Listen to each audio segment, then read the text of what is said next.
Honkai Star Rail. Might be a shorter stream, we'll see, but that's what the plan is for today. Thanks so much for watching. If you like what you see, drop a follow. If you really like what you see, subscribe. If you want to stay up to date for when I go live, check out Discord, Blue Sky, and other social media for the going live message. Thank you for watching. Thank you, Future Psycho. Let's start stuff.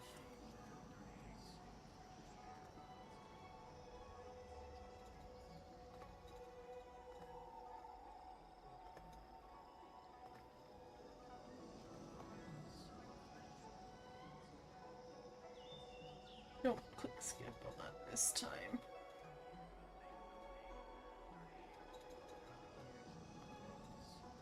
Okay. Story recap. Yeah, Sterling? Yep. I reunited with Dan Heng and unexpectedly made What's wrong? contact with Skrullum.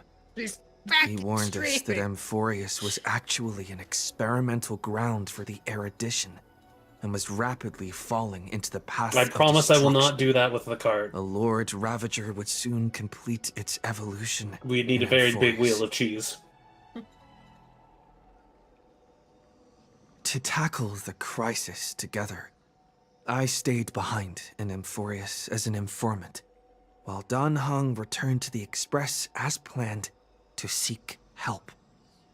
On top of that, Skrullum informed us that March 7th had also been drawn into Amphorius earlier. However, the current priority was the Era Nova. I quickly arrived at the Vortex of Genesis and met with Finan. The Era Nova ritual was supposed to proceed smoothly under the guidance of Lygus, but the appearance of the Lygus Flame is a Reaver bitch. once again left the fate of the world hanging What? in the I balance. said, but Lygus is a bitch. We struck down the enemy's mask, Oh, only to discover cutscene. that his Sorry, I didn't have face your thing was identical open? to Finan's. Okay. When his body was pierced by the ceremonial blade, a flood of memories surged forth, revealing the truth about Finan, the Flame Reaver, and Amphorius. It turned out that all of us were trapped in the eternal recurrences created That it by was another Finan fucking and time Cyrene. loop. And the Flame Reaver was Finan himself, who had burned out after bearing countless core flames. Their goal was simple: to oppose the Aeon and rewrite the world's doomed fate of destruction. The eternal recurrences had already played out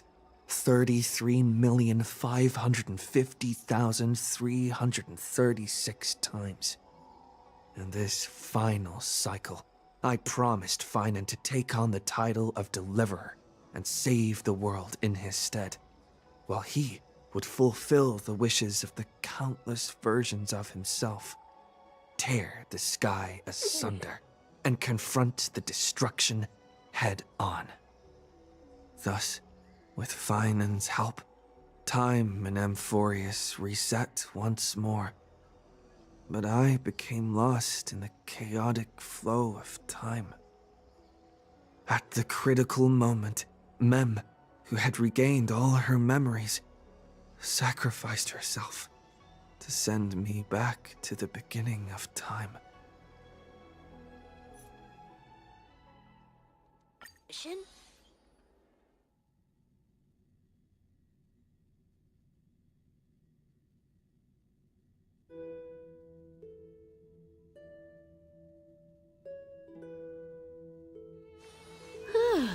Fancy a coffee?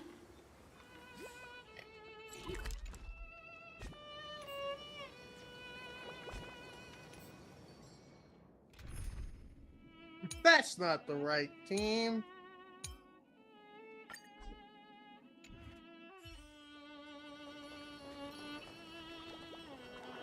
Hey, Cyrene, you've been here a while. This swing is nice. Is it bad? My first thought was, wonder how mad they would be if you just grabbed the swing and then just gave them the hardest push possible. No, she'd like it, I think. Just fucking whip them around the branch. I hear that every group of children who went out of the village would make a promise before leaving. When they grew up, they'd meet again before this tree. Sometimes they would stop on different paths, but their friendship remained as strong as ever, as if time could never wear them away. Time passes in life circles. When will I find that dear friend of mine? Okay.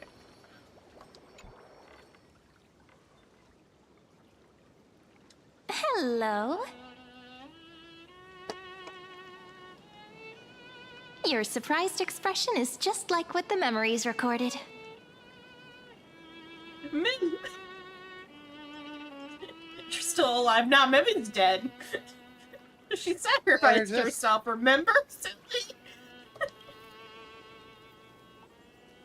Chaos has a bad Is case this of memory loss. A new way to Yeah, chat memory someone loss. up? Anyway, shut someone up. Well, I guess you did see the end of countless Sirenes in a way of speaking. But I'm standing before you right here, right now, as alive as ever. Isn't that a good thing? It's me, friend. Don't you recognize me? Or did I really change that much? Oh, that's ominous, though, that way of, like, phrasing it. It's me, don't you recognize me? Cyrene or Mim? Maybe I'm both? Just kidding. If I had to choose, then I'm probably closer to the latter.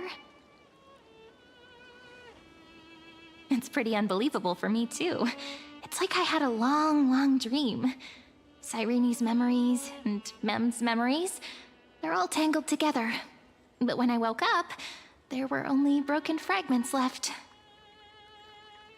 I can't remember what happened in those 30 million cycles, but I remember what you did for this world.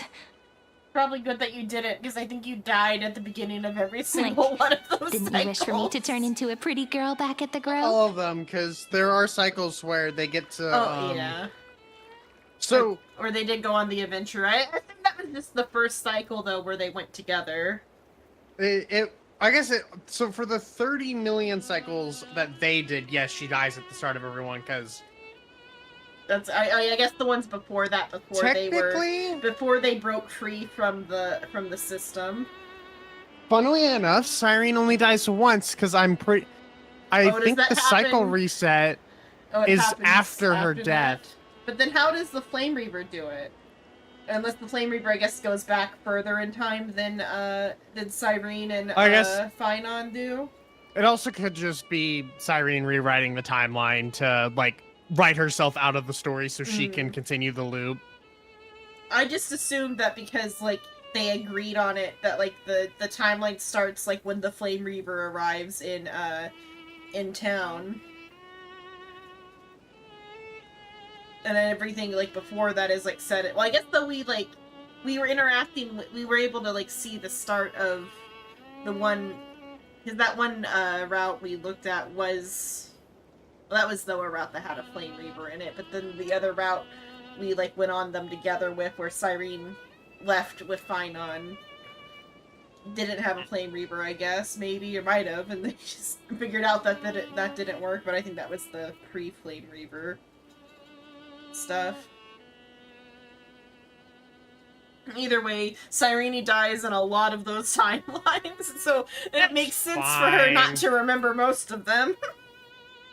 And the ones With a that little she, death. with the ones that she would be conscious of would also just have like be so monotonously the same that they would like probably all fade into just be like, oh yep, we're doing this again.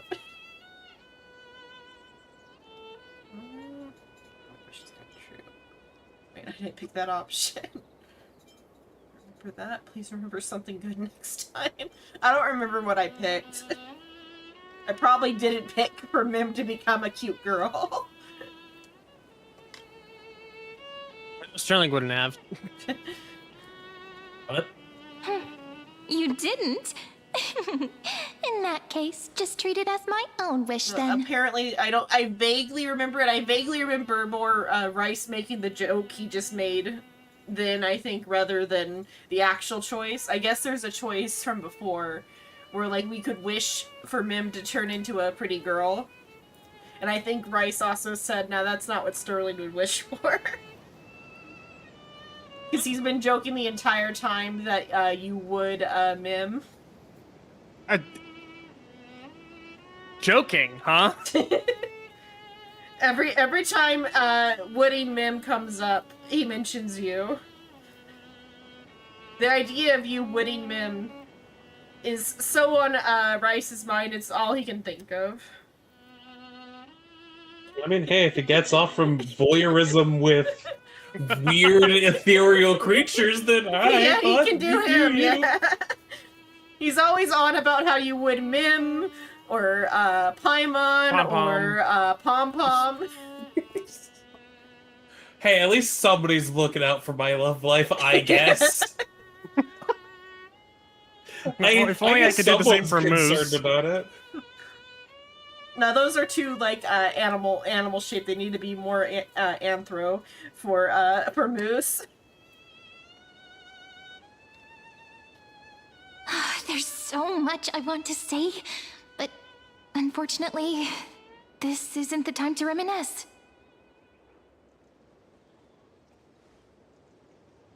With the memories of the previous flame chase still intact, we've returned to this place at the beginning of time, so we can carry out our promise to Finan.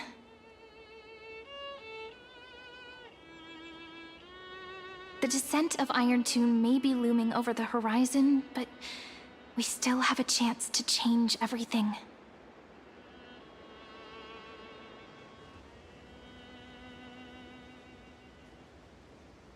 Ide Silicii is so quiet.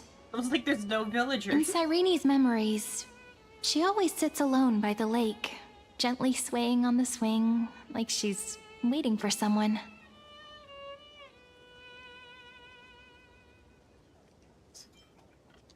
Yes, Finan too embarked on his journey because of this view.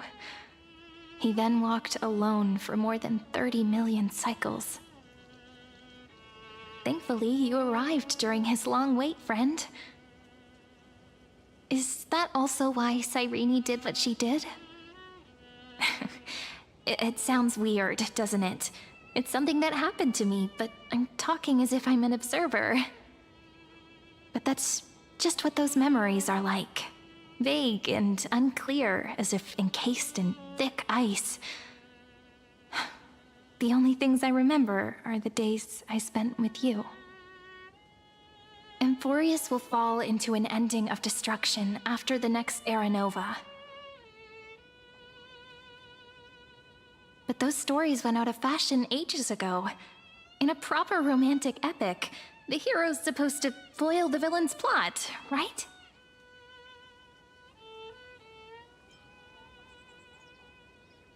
Assistant. We need more help from aliens beyond the sky. That's Oh, right. yes, aliens, We now not know that allies. sealing off the Oh, sky it's an wasn't allies. Napila's actual Yes. intention. Aliens from the skies. Lygus is the I'm still mastermind on behind it. The one who's trying to Isomnium. control everything. How unforgivable. We don't have to figure out I what... still Actually, feel no, a we bit don't have to figure out anxious. what we're going to do Wednesday. We know what we're Lygus doing chose on to Wednesday. Wrong walk into the detective. spotlight and Sunday. reveal everything, which means Hear he that, still or thinks there the is current still some, situation like- is under his control. There's still one ending we didn't get for Isomnium, but that requires me going back and like finding all the eyeballs in the Somniums. There's another ending you missed in that game? Or like the thing where that you have to unlock with the eyeballs from the gallery. Oh. But like we can take a break from that, and I can just on my own time collect the eyeballs when I feel like it, and we'll just do Frog Detective. This I mean, week. I'm fine with Somnium. It's just that we were going for fucking until 8 a.m. Like, too much. We'll see. I mean, like we got like all of the main stuff. It's just whatever the like last like secret ending thing is. Outside of the secret ending from getting all the other like extra endings. Maybe he still has an ace up his sleeve. Think about it. Even the name Lycurgus is a fake one. We have no Yeah, idea we do who the or Frog Detective what as he an really is. intermediary. Forgot about that for a second. Oh, you were hyped for Danganronpa. Doing the second one, yes. Because we've been doing a whole bunch of other stuff. Hello, Hugs. Hello. Which means it's probably time to borrow that treasure you're carrying, friend.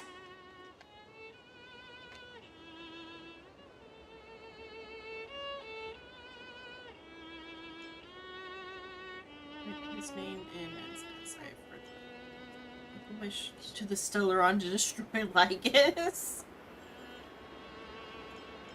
Let's call. Okay, let's phone a friend. Screw him. Yep, How? that Teletron friend did say, when required, it can also serve as a bridge for communications between the internal and external world. Heidi's Lucia is a little village enclosed by time. We might be able to contact the outside world from here. Why don't we give it a try? We should at least tell our friends from beyond the sky that you're still in one piece. Firstly, we need to find a well-hidden spot. We love time dilation. We love time dilation. We love time dilation.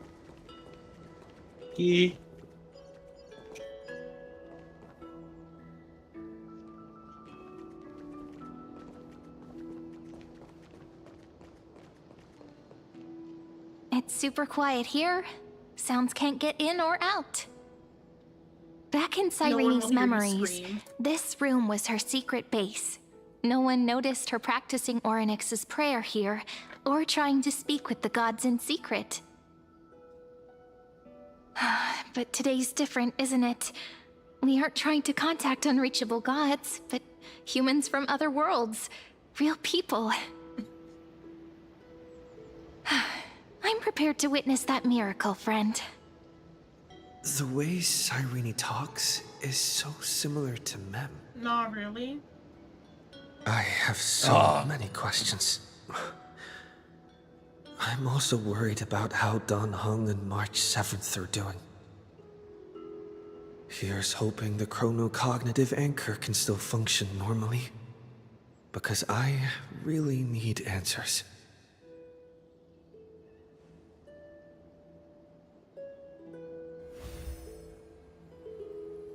Signal strength, 14.8%. Dialogue window, 16 minutes 22 seconds. Prerequisite, no external interferences. We are very glad to learn that you're safe.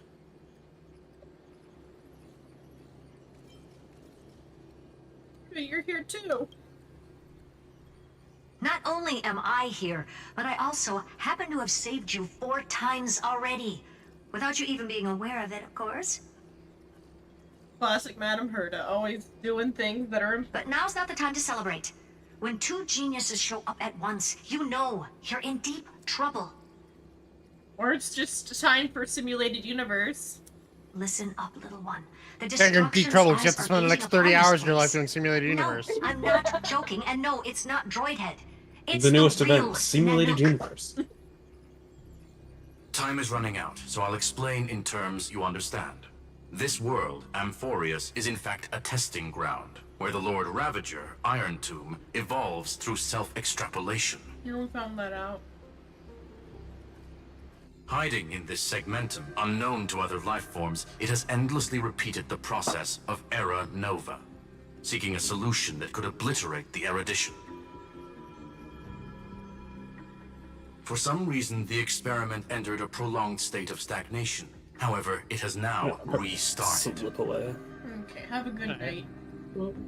Prediction. If effective intervention is not performed, Iron Tomb will complete its self-coronation in 14 system hours and initiate its plan to destroy the entire path of erudition. That reminds me of in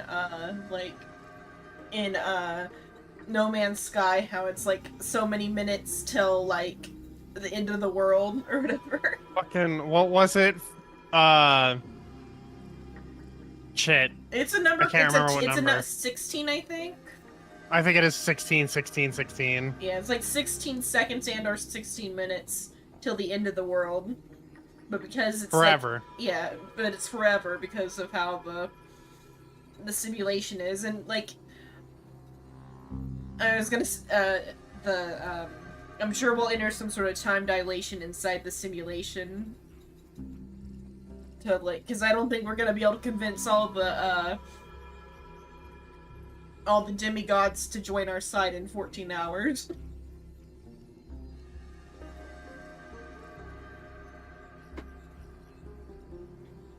Oh, The possibilities are endless. Breaking down interstellar communications, destroying the synesthesia beacons, returning cosmic civilizations to the Dark Ages, or even starting the third anti-organic war. Any of it would be able to bring the cosmos to its knees. Interastral EMP. Simply put, it will tilt all sciences and technologies towards the destruction. And since Nanook glanced at this place, it means they are being dead serious. Well, they haven't gone into that yet in Lord of the... Or they might have done a little bit in Lord of the Mysteries. I have a feeling they're probably going to use the same sort of, like, they for the gods. Because in the novel, it's, like, capital she, he, and they for the gods, because it's the same type of pronoun they're using here. The god pronoun. Based on info provided by the IPC, Iron Tomb probably isn't like Selenova or Zephyro, who are overlords ascended from human beings. Instead, Iron Tomb is an algorithmic sequence. It can be anywhere, as long as there is a receptacle for its calculation. The version of Iron Tomb hiding in Amphorius is its source code, and this scepter is its incubator.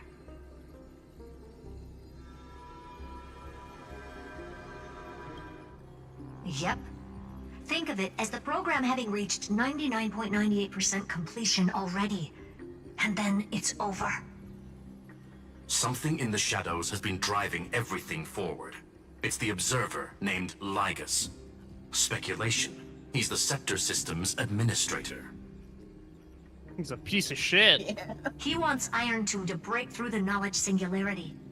I don't know why he wants to do it, but he'll remove interferences at any cost. You're the only variable within this world, and you're the only thing he fears. So listen closely, little one. The speed of time is different in Amphorius compared to the outside. Destruction is just about to arrive, but you can still play Deliverer one last time. This is also really close to The cycles have already been broken. Sword Art You've Online entered what is theoretically Alicization. the last cycle Amphorius will ever be able to run. And Iron Tomb will break out of its prison as soon as the process of Genesis is triggered once more. But now there's an abnormality within the experiment. You know what I'm talking about. One of the model's 12 factors. That is one of the 12 demigods. Destroyed himself using the power of the destruction. Fine and Signal disappeared from the cycles the moment Nanook cast their gaze this way. That means World Bearing's computational logic is currently flawed and bugged. Yet it's the factor directly related to the process of Genesis.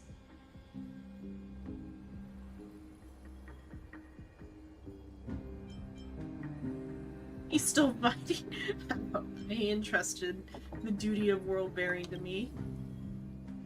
That old Intellatron I will refuse to definitely believe do all Final he didn't can to fucking- debug this it- error. Yeah. He So you have to probably take will this come chance to back. claim It would be Kephal's fucking glowplate. hilarious if he But don't let doesn't. him have his way. I The don't key even to know how they suppressing Iron Tomb to, lies in like- whether he can rewrite the purpose of Aranova. I don't know how any of the characters from inside of Amphorius could even get out. I guess they're technically mimetic entities in a similar vein to like the Garden of Recollection people, but like I like- think due to the unique nature of Amphorius, they probably could leave once the rules are changed. Because I feel like the scepter is strong enough to give them form outside of Amphorius. yeah. It just they might not have quite as stable of a form, I feel like, as like other people. Mm-hmm. Because they'd still technically be mimetic entities. At the bare minimum, they can go to Emporius, because there's enough Memoria there. Yeah. Which we already know from, Or, you meant, the other one, Penacony. Penacony, yeah.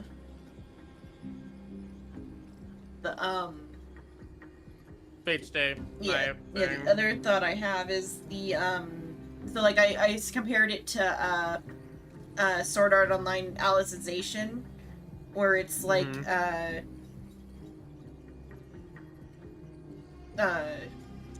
Finon is, like, a mix of, like, Alice and Yu-Gi-Oh! In that kind of sense, where, like, Yu-Gi-Oh! Sacrificed himself and then is, like, making alterations to the system from, like, Beyond the Dead or whatever. While also being the, like, the thing that broke the rules. Have you seen Alicization or nah? No, I've only seen the Ironclad art and the Alfheim art.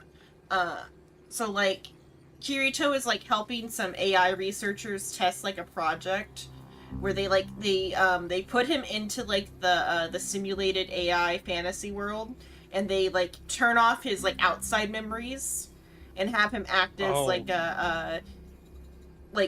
act out an entire life within the simulation with the simulated actors. But though their goal is to, like, they want the AI singularity. They want to, like, create they already have, like, AI actors that are functionally like people because they have, like, little, like, computer cubes that have the computate, because it's, like, even though it's not that far in the future, but it's far future sci-fi, so they have little, like, cubes, like, each cube has, like, the power of a human brain. And, like, they created all of their AI actors by, like, scanning people's brains, like, or baby brains. They scanned, like, the brains of babies. And then the staff, like, either they sent, like, scans of their own brains, or they personally raised, like, the first generation of the AIs, and then as they're born and die, like, they take up the cubes in their, like, hard drive. And they, like, start out with, like, the baby brain scan, and they just, like, are raised in the AI world. But their goal is they want an AI that can break the laws of robotics. Oh. Okay. But, so they, but before that happened, the AIs kind of, they found a way to, like, manipulate the law. Like, one particular AI became, like, the Pope of the Church, because she, like, figured out how to manipulate the, like, the console commands and gained, like, admin status. But she couldn't yet, like, break free from the system. But then via, like, Kirito's, like, intervention as his, like, the like, mind-erased version of him interacting with the AIs, an AI, like, tripped over a line that was, like, a do not cross line. And that counted for them as, like, oh, that AI broke a rule. This is our perfect little AI, Alice. And then they, like, but then, the stuff got put on pause because Kirito got, like, shanked and was, like, dying and bleeding out. And, like, he got some, like, brain damage from, like, not having enough oxygen to the brain from bleeding out. And so as part of, like, trying to help him recover his, like, brain function, they plugged him back into their matrix, but without with his memories turned on.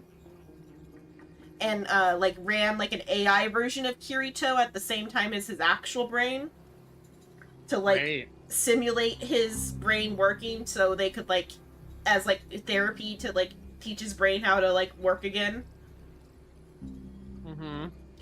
And then, but he got inserted back into the story that he already, like, altered, but as, like, as somebody who's been isekai'd. Mm-hmm. And, the AIs don't remember him because they, like, cut him from their memories.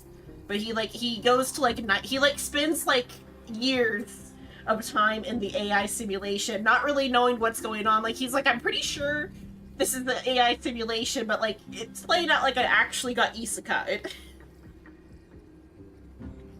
And he helps like his like AI childhood friends like work through their problems, and they go like the AI that tripped over the line, she got like abducted by the church for breaking a rule and like trained to be like a Knight Templar or whatever. But so Kirito and the guy friend, they Yugio, they go and like become knights to like go and rescue their friend that got captured. And they get there and they like do like a tower gauntlet challenge up the church tower to like meet all of the different like holy knights or whatever, and then convince Alice to join them. And then it spirals out in insane directions, but like the like researchers decide that like Alice is the AI that broke the rules enough to like be considered their final product. And the way they get her out of the simulation is they import her into like a robot body that is like, it is like a recreation of her body in the simulation, except she is fully made of metal. She weighs like a ton. She is a death machine, because like she, like one of the rules she broke is like killing other people, is like she knows how to kill. Like this is an AI robot that could and would kill, and that was like the goal of the project, which is I feel like very similar to Iron Tomb's goal of like wanting to kill the Erudition. There's just a lot of like similarities in like aesthetic and like even like characterization and potential ways that they're gonna get the characters out of the thing. It's just they switched some of the roles that like the girlfriend or the gal friend and the guy friend have. And they put all of the roles like that the friends have in SAO just directly onto Finon. Because like even like Yugio and Alice's like dynamic is kind of similar to Finon and Cyrene. There's one more preparation we must make. Lygas's behavior has been quite abnormal. He's never interfered in the actions of Titans or the demigods throughout the whole experiment. Deduction. The Scepter has an extremely strict autonomous protocol, restricting even its administrator. In Amphorius, this ultimate protocol goes by another name. The Law Titan. Talanton. Law. They are the rules that restrain all things in Amphorius, and it was the core flame returned at the very beginning of the That's last also Flame similar Chase to journey. the FAO thing with like the laws. Why do you have another little pink one next to you? Huh? I collect them like That action half figures. shirt Yeah. is... Is there something wrong with me? Never mind. Let's get back to the topic at hand. Light calendar 3960. Month of balance. We'll be locking onto this time period to find Law. You can either meet the Titan, convince the demigod, or take the core flame by force. It doesn't matter what you do, so long as you bend it to your favor. Get We that still shit. haven't figured out how you and Don Hung got inside this world. So influencing protocol is currently our best way to stop Lygas, or to call for more reinforcements into this fight. Once you've got Law in your hands, we'll discuss our next steps. Make sure the core flame doesn't fall into enemy hands. Herta, the firewall's interference is getting closer. Time is running out. Please Discord's ask just any like that questions you today. still have as soon as possible. Yeah. How fucking dare it do that? I know there's interference and we're breaking up, but let me ask you like 4 different questions real quick. How's everyone doing? Iron Tomb can't affect the real world just yet. Don't worry. Himiko and the others are more concerned about your well-being than their own.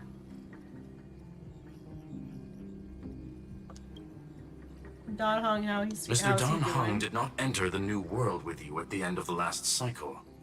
Known. The flow of time inside and outside Amphorius is not identical. 1,000 years in this world may only be a fleeting second outside of it. Conclusion. He is on his way back to the Express. How's March? Miss March's situation is rather complicated. Madame Herta and I can detect her signal, but cannot ascertain her location. What we can be sure of is that she's still in Amphorius. Don't worry about her. She's absolutely chock full of mysteries. Even if Amphorius explodes, she'll probably float out perfectly protected in a nice thick layer of ice. Worry more about yourself instead.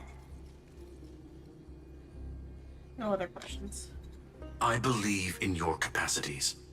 The hands of the Trailblaze can create miracles, and will certainly be able to snuff out the flames of evil.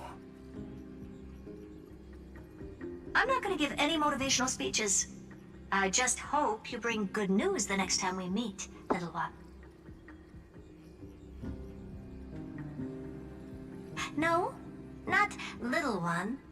Deliverer.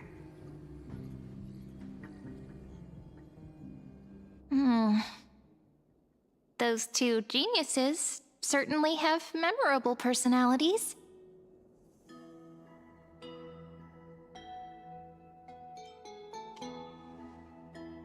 Certainly a word for it. Yeah.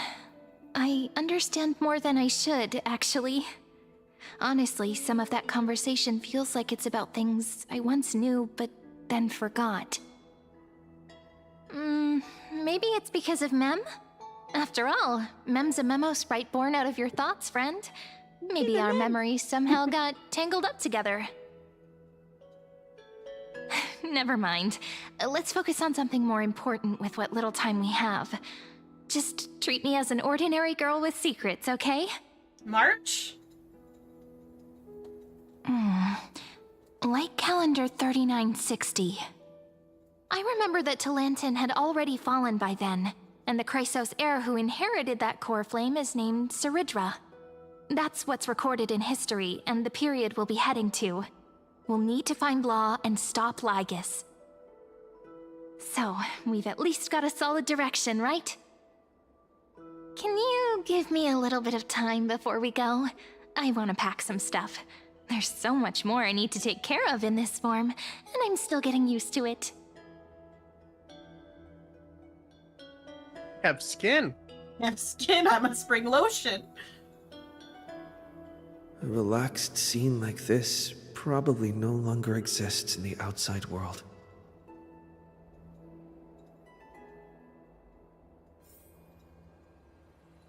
Damn, Chaos, you don't gotta be so fucking depressing, man. What the fuck? Sort of Alicization. The arc ends, like, in the middle of the arc, like, Kirito's, like, gets his, like, save gets deleted or whatever. And so, like, he, like, is, like, catatonic and, like, in a wheelchair for, like, a good, like, chunk of the Alicization. Like, Alicization has, like, 2 to 3 seasons as part of it. It's, like, really long. It's, like, longer than the rest of SAO. And it's functionally watching it is like watching a separate thing. Like, the SAO characters are there, but it is, like, its own separate thing. Kind of has to be at that point, because I also know that they do, like... There's a lot more will they, won't they between a bunch of the characters, isn't there? Because, like, they just kind of discard the events of fucking Aincrad when it comes to relationships, it felt like, from the little bit I've seen. But it's more that just those characters aren't even, like, there. Gross. And so, like, Kirito is, like, brain dead for a chunk of it. And then, it's not even, like, Kirito's, like, his, like, own memories are, like, I guess maybe they came back on their own from his, like, human brain or whatever. But, like, his, like, AI brain got, like, almost nearly deleted. And so, like, they rebuilt him off of the memories the girls had of him. Oh, that, I don't see that going horribly wrong. And, like, while he's, like, in his, like, disassociative state, like, going through memories, he almost, like, it's one of the few parts where I actually went to go find the book version, because as I was watching the anime, I caught up to where they were at, and like I'm like, I kind of want to know like what happens in like the next part or whatever. So I skipped to like the part where like Kirito wakes up or whatever. Mm-hmm. The anime cuts a lot of it. There's a lot of self-harm, and he like almost like kills himself. Jesus Christ. Because he's like trapped in like a flashback of like before even like the Aincrad arc, or he's like a loser with like no friends and like shit. Mm-hmm. And he's just super depressed. And he starts like self-harming and shit towards like the end of the chunk of those sets of scenes. And it literally takes the girls like rebuilding his brain to like pull him out of that. And then they like played it way down for the anime and just had him like have like a little heroic scene. But then another like awful thing that like are awful like conceptually, but I think is like a fun detail and makes it so much more of a tragedy. So like after they like solve all the problems at the end of that, the like time dilation gets like turned the fuck up to like an insane amount. So by the time they actually pull Kirito and Asuna out of the like simulation, like hundreds of years have passed in the simulation. And Kirito and Asuna, their like human brains can barely contain all of the information that they like experienced in like those like that little short amount of time. My head hurt. And like when they wake up, they're like Kirito says do not delete. Or no, he says to delete. He says delete the memories. That is like get rid of all these memories. He tells them delete the memories. And like they delete the memories, the researchers do, but they like keep a backup of AI Kirito, but not AI Asuna. And like they like AI Asuna and AI Kirito came to like an agreement in the simulation that if they kept both of them, then they'd be chill about it, but if they kept only one, they were gonna go nuclear. So Fair like enough. the season ends with like AI Kirito pretty much telling the like AI researcher, you done fucked up.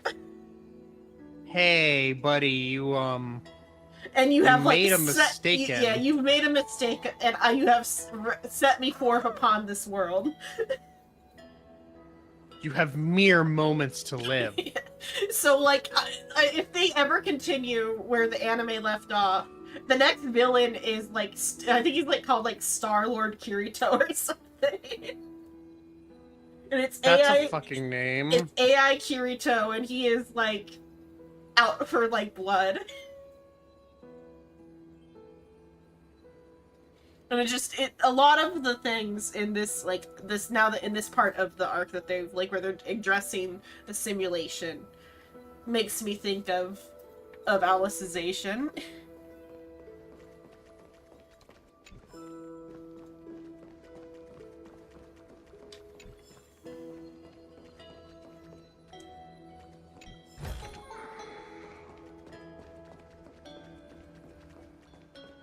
This is important. And that's also important. It's not gonna fit into my bag. Watterson. Hold on, I'll be done in a sec. Watterson, carry my chest. Watterson. Or trunk, or whatever. It's the trunk, not the chest. Don't forget to take it with you. Travel to blank light year calendar 3960, the era of Tantalon's fall. Gain control of the law. Then you can bypass the final protocol, modify the core flame of world bearing, and reverse air nova. Delay Iron Tomb's birth. The information on the chronocognitive anchor is now unrecognizable. However, you already know the mission entrusted by the geniuses. Go seek out the power of law.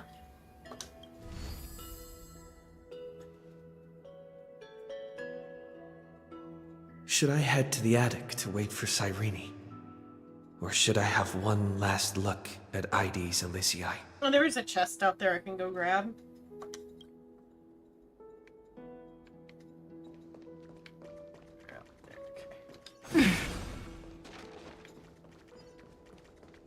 Somewhere. Oh, there's a person.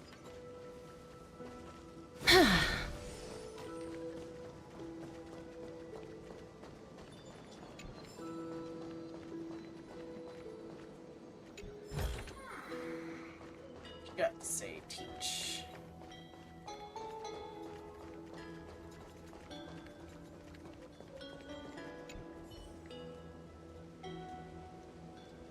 I guess so we're fine on in the simulation now.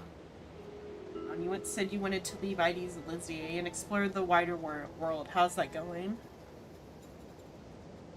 Everything is ready now.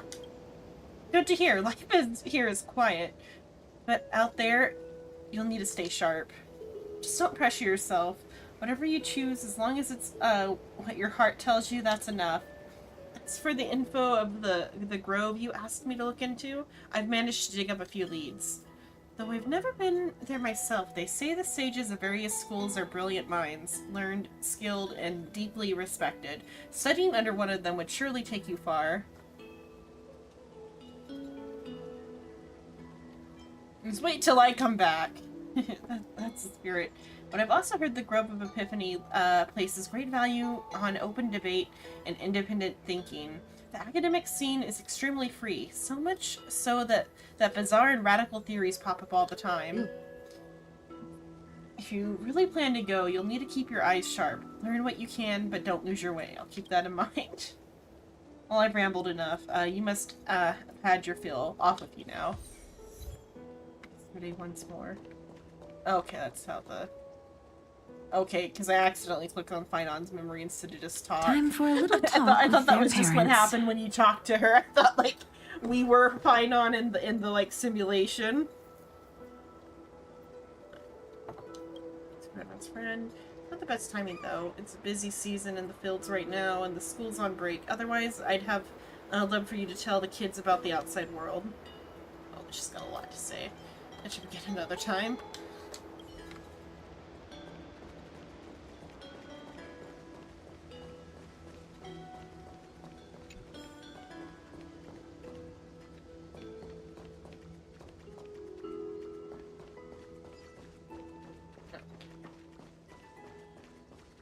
Okay, now they're... I was only looking this direction. I'm like, there's no people here. They were all like off camera.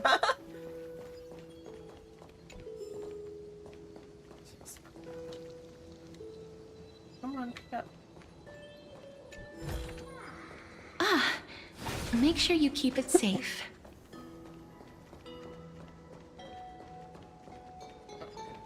From the angle over here, I didn't know what that was. It looked like it was going to be like an orb, but it's just one of these. The orb. Garment maker, how's it hanging?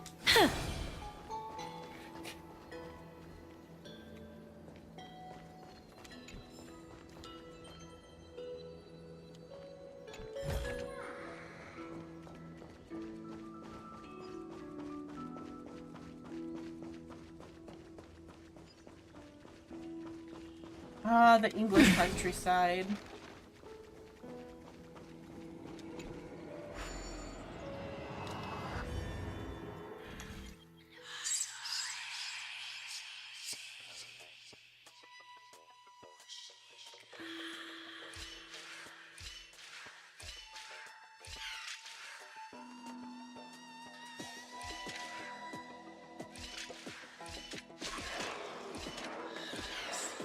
Oh shit.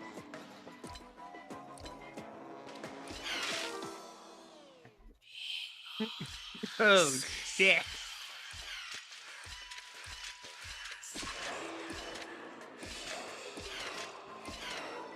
Nope, still not right, okay.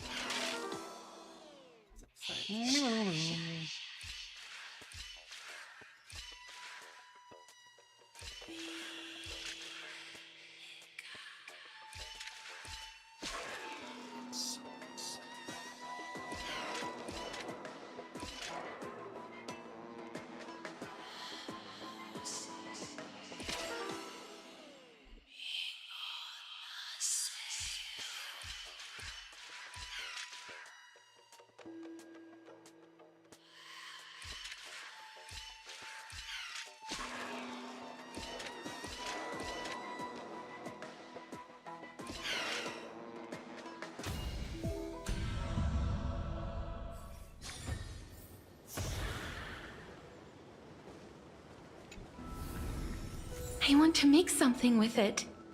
But what to make? Huh.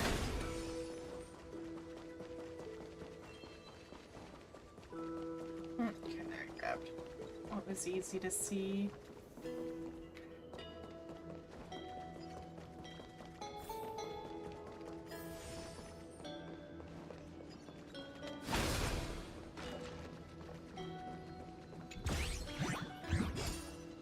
Why aren't you dead? Don't worry about it. Cypher's lies are so strong that it's still affecting things here.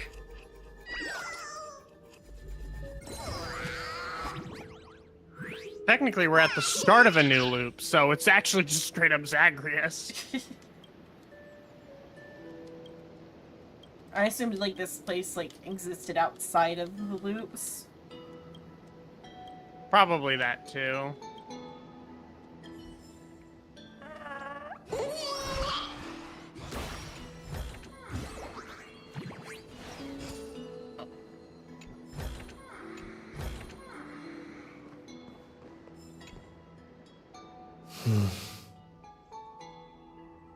This village is where Finan's life started.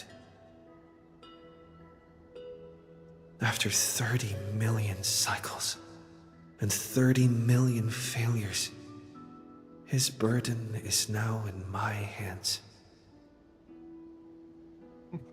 He said I will be taking over the responsibilities of world-bearing. But what does that mean? Becoming the new Kefali? Or forging a completely new path? Probably a new path. I don't think you should do what Lygus wants. Let's be rational. It'd be really funny if you did that. Calm down and think this through rationally. This is going to be a very difficult campaign. We can't lose Kefali's core flame.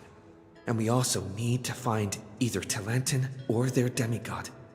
Then convince them to join us in the fight against the destruction. But there are so many unknowns. We don't know what Lygus might be doing, and we'll have to face Iron Tomb after dealing with him. There's also Cyrene. What exactly is she? There are so many questions. I'll have to take it one step at a time. But I must make each move very carefully, because every decision could potentially impact the end.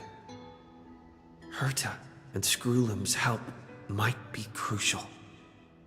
Not very carefully, very carefully.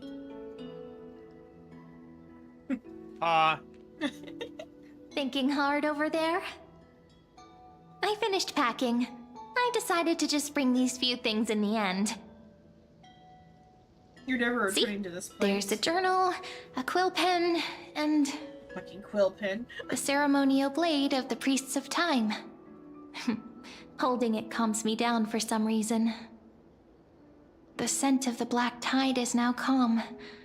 Finan must still be fighting them in some way. This will be Amphorius's final flame chase journey. But it won't be the end of us. It'll be the beginning. Friend, are you ready to become a hero? How do I treat you? Just treat me like any other friend you have. We share a common goal and common enemies. And we Just may starts also calling share her a common Marge. future. A future that has never emerged in any other cycles before. I believe in you, friend. If you still can't get used to it, just call me Mem like you did before. Just kidding. The wink. Are you worried that the burden is too heavy for you? Don't worry. Maybe the answer isn't as complicated as you think. You've seen how every person regarded as a hero in Amphorius was nothing more than a flawed human. They were just at the right place at the right time when the world needed a hero. But those aren't coincidences. Just like how your arrival kickstarted Amphorius' fate once more after a stagnation of more than 30 million cycles.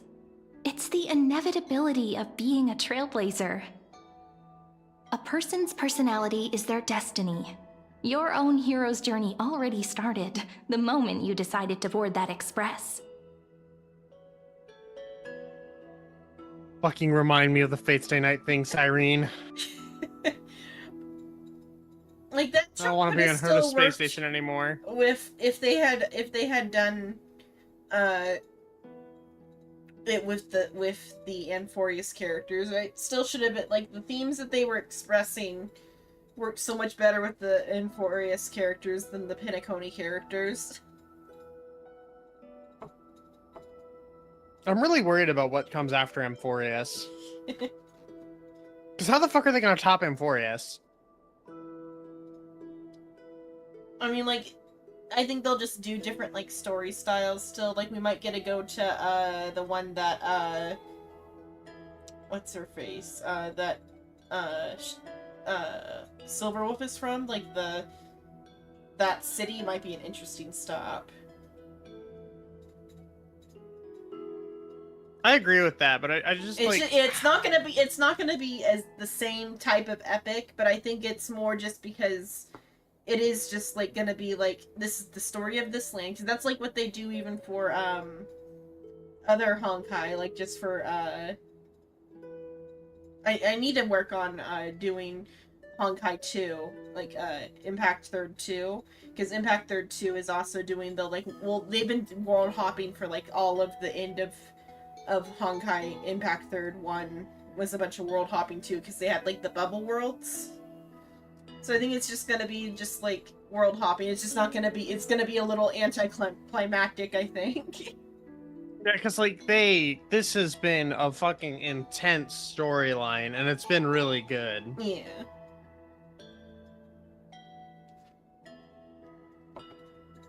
Save everybody. That promise might be far too heavy. But I believe in you, friend. The Trailblaze's duty has always been a heavy one. In other words, since you've already saved so many worlds, friend, you should be used to being called a hero by now. Maybe you can tell me those stories as we travel. That way they can become our shared memories too. Let's trailblaze onward like before and create a future that's worth being remembered.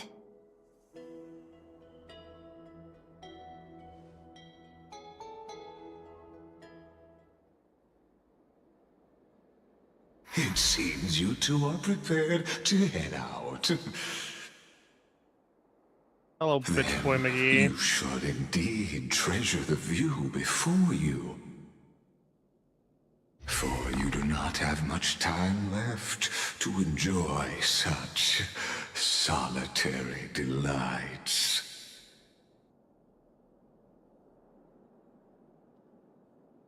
Still daring to approach me, huh?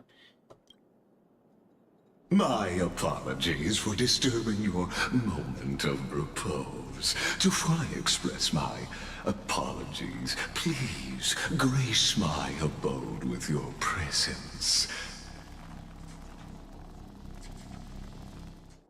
So Welcome to my humble abode. The full scope of my hospitality.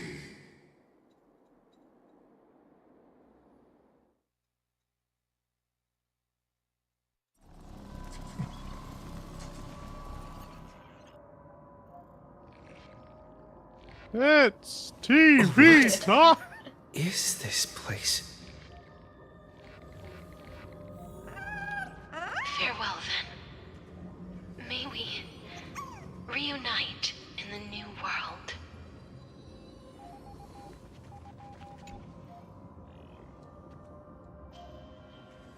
FE Kia 216 Premium Mobile. Oh, Titan Authority Death Path Boot. all shall bid farewell to one. And that person alone will witness the miracle.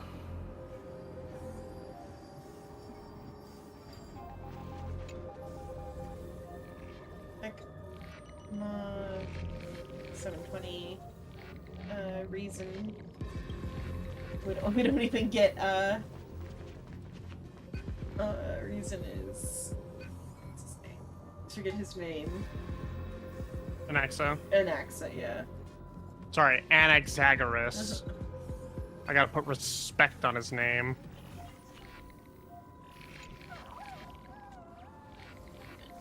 Message that one is for Gribby. Earth. Oh, that's the blacksmith guy. I forget that he's like technically it. Cartoonist is not the Earth guy.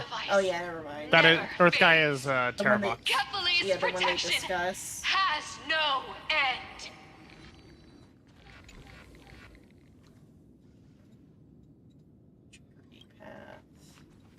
Terravox is After Dong I cross Hung. this river, Oh, is it? it will Spoiler. be a tragedy for Yeah, they mankind. reveal his form. But if I do not cross, I then it will thought be the they end of me. mentioned an Earth one that was like of the people that Cartoonus is, but like it could just be that I don't remember. Don Hung I might don't like remember- intercept the path though too.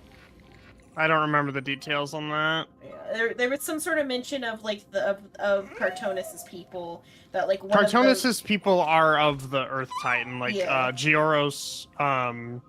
No, but like somebody created- like led their people out of the mountain. Like away from their mountain Oh. homes. I assumed that was their demigod, but it could have just been like a leader and they didn't never get a demigod.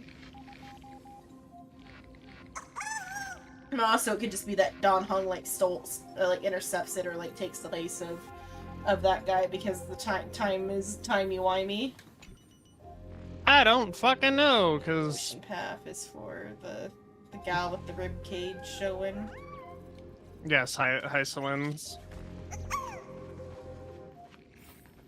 Just grab it. Yeah. You reach out and touch the screen, an eerie sensation instantly courses through your entire body. You feel good. Outlier. I feel Executing command. Record.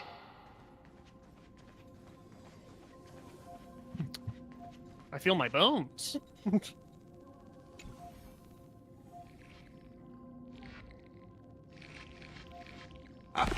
Oh, did that startle you? This is the intersection between Amphorius and the real universe. The audience seat where I observe this experiment. You can also call this location the Exomyth. Hello, Suin. Hello. Intersection of dream and reality. Something and something. The Velvet Room. That's what that makes me think of. What you see is the true form of the eternal land and the 12 demigods after they've shed their disguise of legends. Doesn't it look marvelous? Amphorius is like a microcosm of the cosmos. People love to portray the romance of the starry skies, but their tales often forget a different and far more truthful type of universe. The moment ancient Antikytherians sketched geometric shapes on the sandy beach and recorded the first numerals and symbols on parchment, the universe turned into a silent equation flowing under the pen of these relentless decoders. Yeah, but unless Antikytherians are something different than the like other robots, whatever Screwlum is, what's the word they use? Inteleron. Yeah. Unless they're like remotely very different from Intelerons, they would have still had math and shit inside their head, inside them already, like program and code. So they would have just been like relaying that into like information or whatever. Part of me wonders if it was just a difference in like vernacular for like. Yeah, like just an old version of it. Obviously, we don't know how much time Amphoreus has been, you know. Yeah. Well, in this state. It'd be the time period that like the scepters were in. So like they Which was a while ago. A while ago, yeah. But like weren't the scepters, so the scepters were created by Rupert or whatever the fuck his name is. Okay, I thought it was by the Erudition. Oh yeah, but being made by Rupert makes more sense though, because they were made for the like anti-life equation type of shit. Yeah, the scepters were Rupert's shenanigans. Yeah, which then is even after the time of Erudition, I think. But here, Lygus is implying that the Anti-Decurians were around before the Erudition. It could just, but though, like, there's a high chance that this entire multiverse is also a simulation. Like he says, this is a microcosm of the entire multiverse or whatever, of the universe. And just like, so chances are the entire thing is a simulation.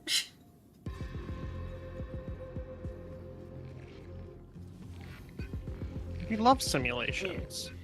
At the very least, that the Anti-Decurians were created by something, probably, and that like math, if they are robots, like how Lygus presents himself, and not like something else that just resembles a Inteleron, then they would have had the equation already in them before that. Erudition. It was once the mother tongue of the Creator, the pen of divinity, and the first lyrical verse ever written by free will. Unless Lygus is full of shit, what he is implying here is that outside of this is also simulation.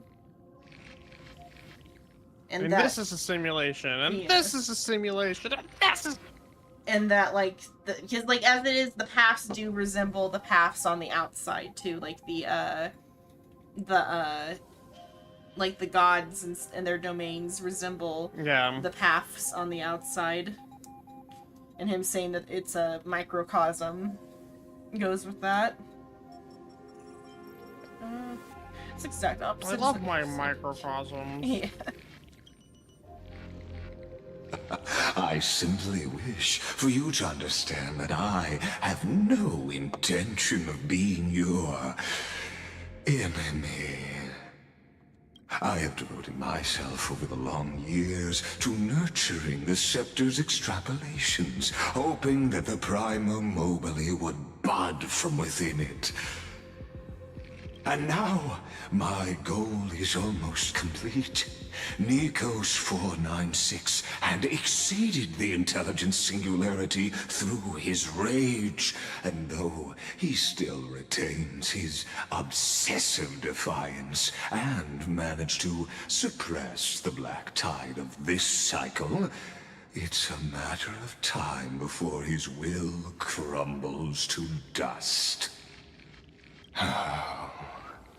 Iron Tomb will be completed. That will not be affected by my plans, your resistance, or the schemes of the two geniuses. It is an irrefutable fact, just like the instance in Noose's calculations. In other words, as long as you are willing to stop interfering and let the final Aeronova carry out its natural course, I'll guarantee the safety of all Nameless and ensure you return unscathed. Or should I trust you? You've always had a choice, my lord. You can either accept my sincerity or face the consequences of defying it. What will happen to the? I mean, but like, even then, it's like his goal is a threat to the Trailblazer, the Express, and like the entire like multiverse. It is a threat to the entire fucking universe. Yeah, and like also him implying that the Erudition is what powers the code of what's going on outside of this in like the microcosm or whatever, or out in the macrocosm, that like the Erudition is the like code that like powers everything. Letting him destroy that is like letting everything break down into nothing. Happens to the people with influence. Fine. What's the worst that could happen? They've always been the product of the experiment, so naturally, they will perish when the experiment ends.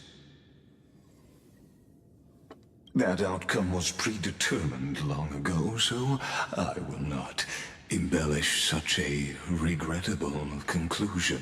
I mean, and they also have like existed for quite a long time, and like in multiple iterations. It would be ending their suffering to like shut the whole thing down.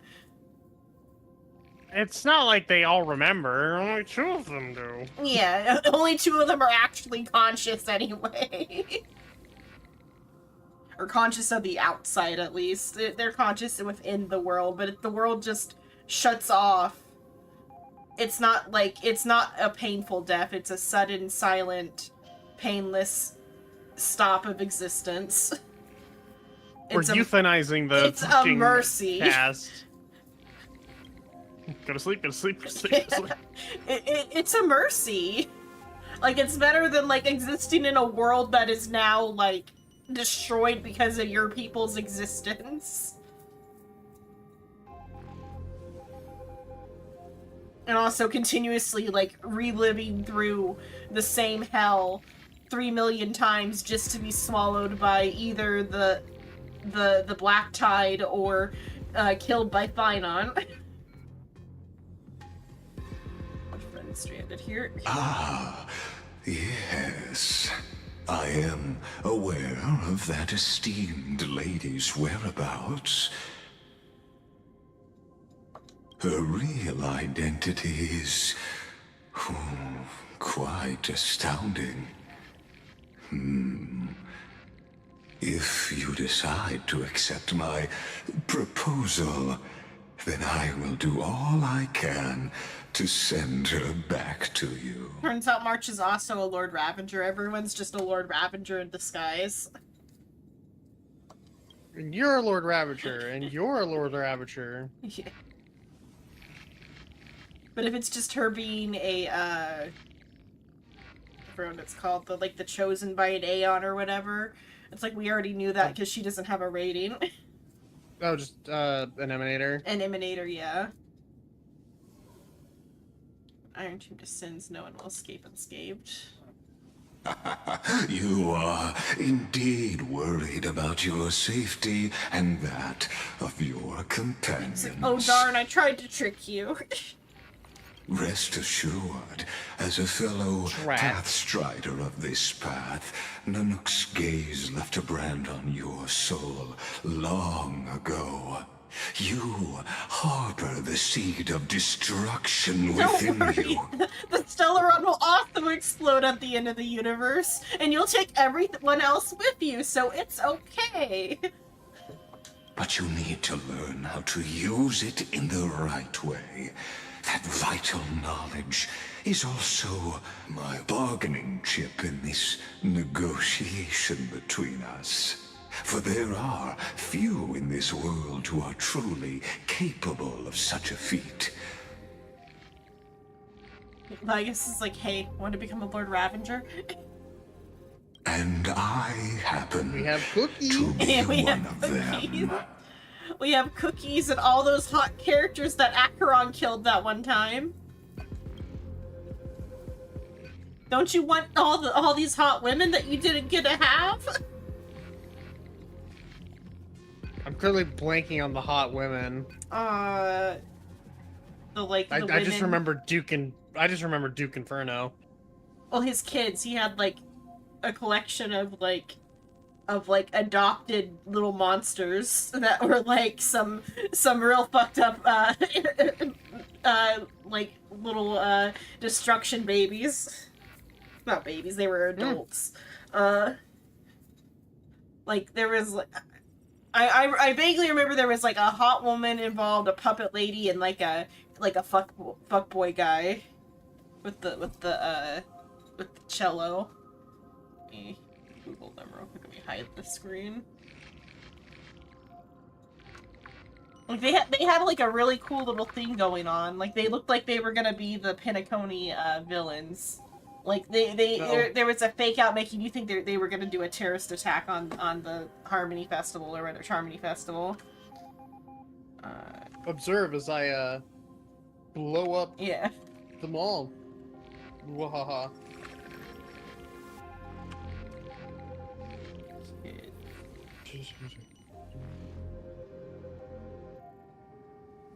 Like this gal.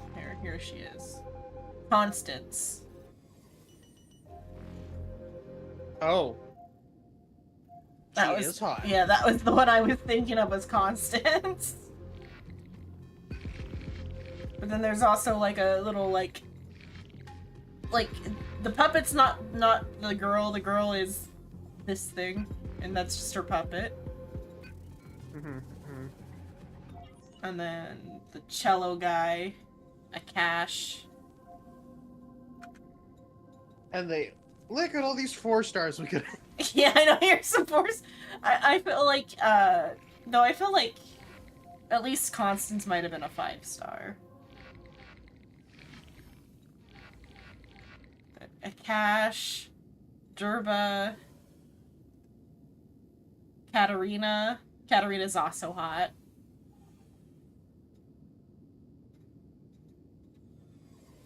Hold on, Katarina. Yep. Like we could have had Katarina.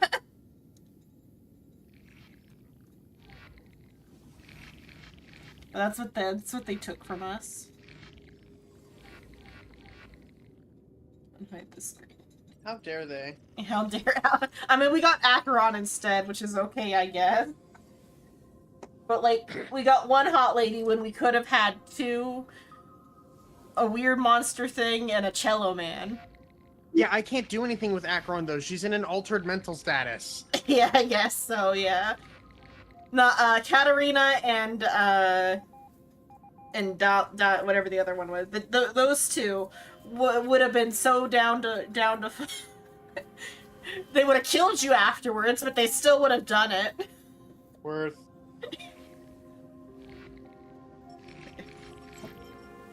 Those are the cookies that he's offering. Celeron is a seed of ruin and will only bring misfortune. The Stellaron? No. Believe me, your understanding of paths has yet to reach any true depth.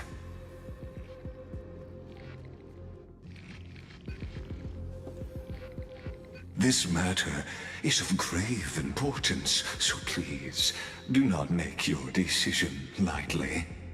After all, the choice before you bears a 1 in 3 chance of elevating you to an unparalleled existence among the stars. In 3. Normally I would like those odds. Except I think I can do it without you. I can't wait for the end of the story where the Trailblazer fucking kills themselves to kill Nanook. Yeah. Kafka holds up a fucking 1 and then the Trailblazer just explodes. Like you're saying, like they've got like some sleeper cell, like shit going on. Yeah. Detonating. I won't rule over the cosmos even without your help. I don't need you. Ruling over is not exactly the same as unparalleled. That being said,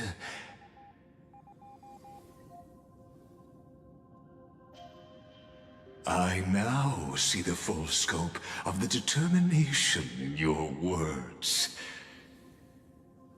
You may now continue your travels. Well, now he's like, oh, you're a worse threat than what I was creating with ambitions like those. You'll be the one to kill the Erudition and all the other gods. Turns out Elio is just fucking playing Coffin. It's like, this path that I need you to take, every Aeon's gonna die. It's gonna be fucking hilarious. And when all the Aeons are dead, then we will be the same as Aeons. Dead, that is. But that's what you guys wanted, right? The only way for Blade to get what he wants is for the world to end. I can't wait for just the universe ending. You fucking Blade finally showing emotion. Yes! Finally! Blade would survive the heat death of the universe. It seems you haven't realized something about this place. The Exomyth is the Erudition's domain. You cannot physically interact with me in Right here, so you couldn't any kill way me. in this place, and vice versa. As negotiations have broken down, there's no more need for us to remain in the audience's seat. Let's return to the theater called Amphorius, where you will meet me once again. Of I'm just course, gonna go do a training this arc real quick. meeting was not without merit. You get to Your meet presence the not has child. inscribed a new footnote in the Exomyth. Not child. As for its purpose, allow Okay, I me thought it to was gonna be like reveal it Trivios or to whatever. you in No, detail fucking the next Daedra. time we meet.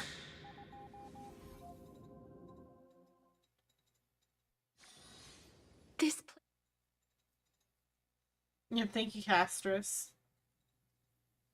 Did you hear Castris? Yeah, I heard this. 3,550,000. 100 years ago, the flames of war consumed Akama. I'll be right back. The Outland forces broke through the dawn. Golden blood flowed with greed, and enemies descended with Kephali's eternal slumber, painting the holy city's walls in scarlet.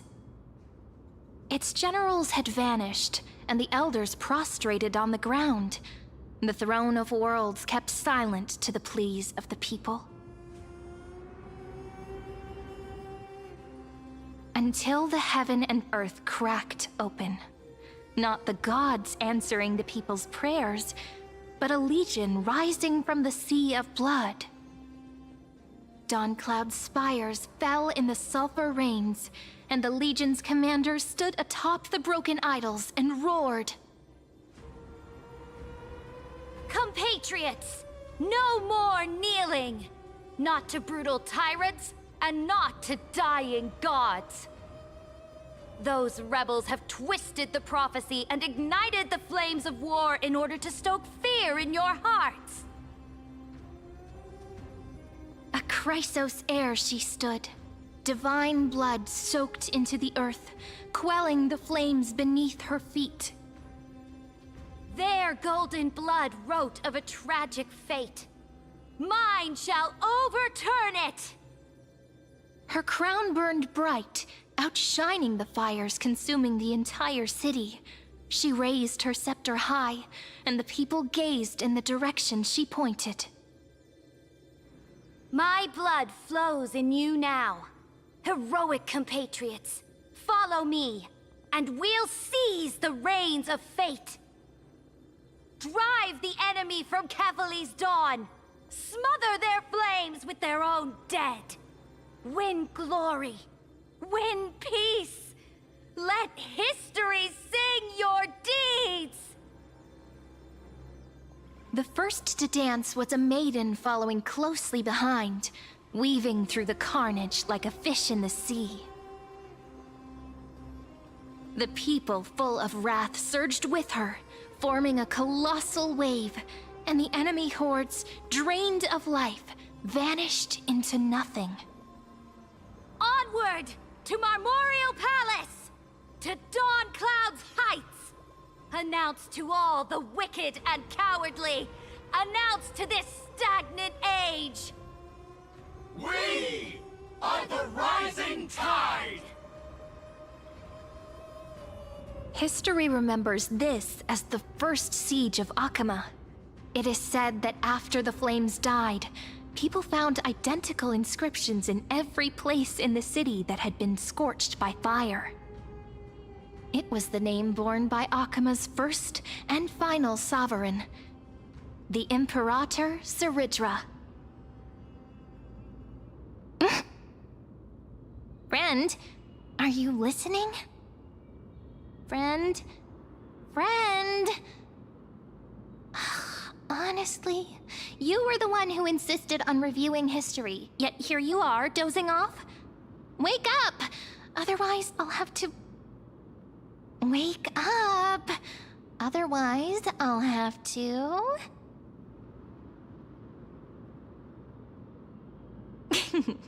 Awake at last? I guess I won't have to use my wake-up magic on you then.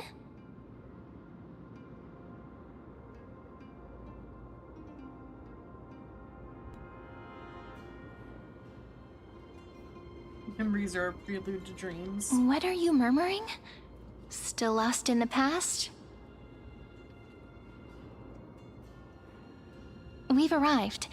A familiar place. The Temple of the Three Fates. If everything went according to plan, it should be shortly after Talantin's fall. And also the end of the first Flame Chase journey.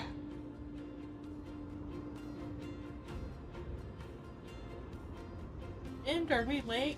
Perfect timing, actually. The first Flame Chase ended with the Trial of Law. We must find the demigod and gain her trust before the core flame is restored.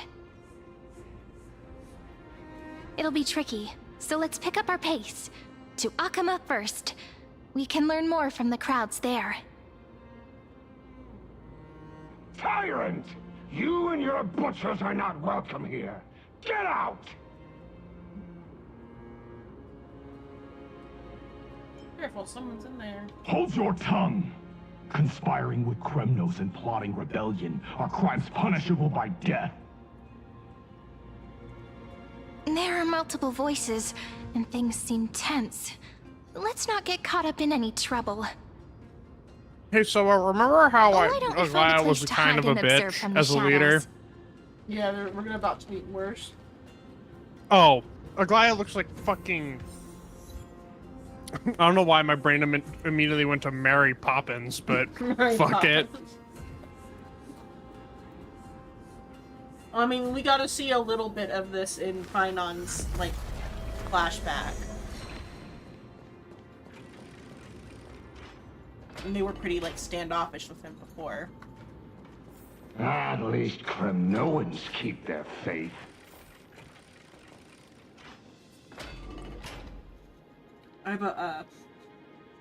As maybe apparent from how much I talk about it, I like kettle corn a lot. I've got a great value bag of kettle corn here. And like there was, I forgot what the Smart Food, yeah, Smart Food was the other bag that I was buying at Walmart. Those ones, it's like what you expect for kettle corn, like a big full circular little popcorn puff or whatever. Coated in like either like very light or like the like really hard like candy coating. This Great Value one looks like it's like popped from a microwave bag, the way the puffs look. Interesting. And like it is like a very light coating.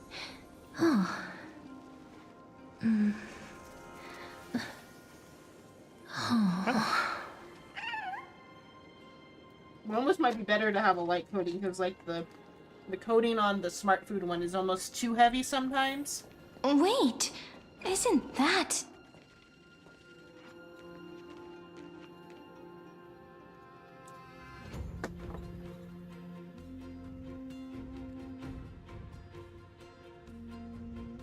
Golden-blooded defilers, perverting the prophecy and trying to slay gods. Stars beyond the sky? Gods who created the Titans? What kind of nonsense?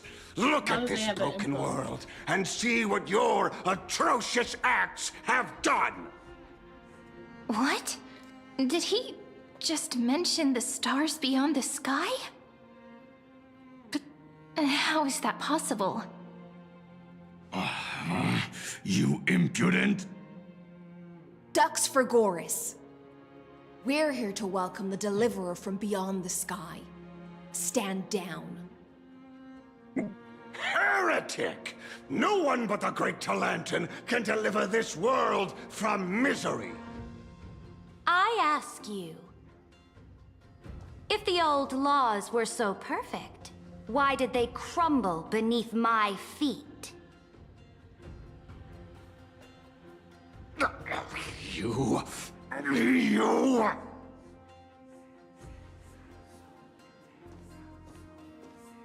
Talantin is long gone. Now I am the law. Challenge me, or submit to my judgment.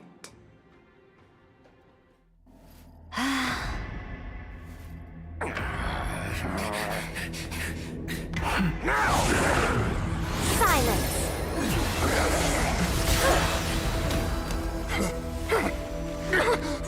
What gives you the right to judge a priest of law? That's because I came, I saw, That's immature as fuck. I conquered.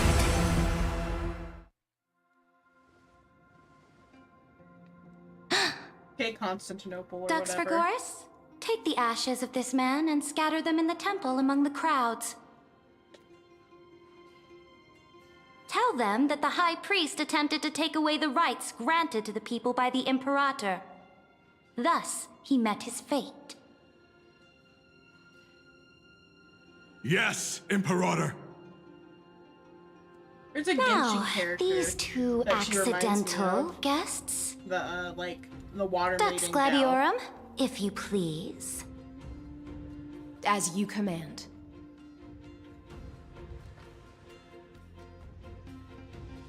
The, yeah, the Imperator or whatever. She makes me think of, I think her name's Farina in Genshin. Yeah, that's the common comparison I've seen. Especially People 'cause said they're- that she's basically a one-to-one almost of Farina. Especially since they're both, like, related to, like, law and stuff.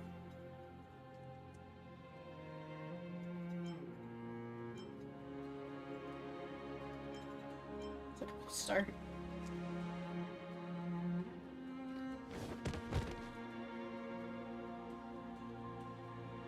Huh? Is this... Kindness? Correct, but not the kindness you know. This is the leader of the Cleaners in this era. Since the start of the Chrysos War, they've made it their mission to wipe out the Chrysos heirs. Even now, even after I've united all the city-states, these vermin still lurk in the shadows, hindering the flame-chased journey. Moreover, I know that the 27th person to inherit this role bore many grudges against you and nearly doomed the second flame-chased journey. The enemy of my enemy is my friend. So, out of courtesy, I present to you this corpse as a gift.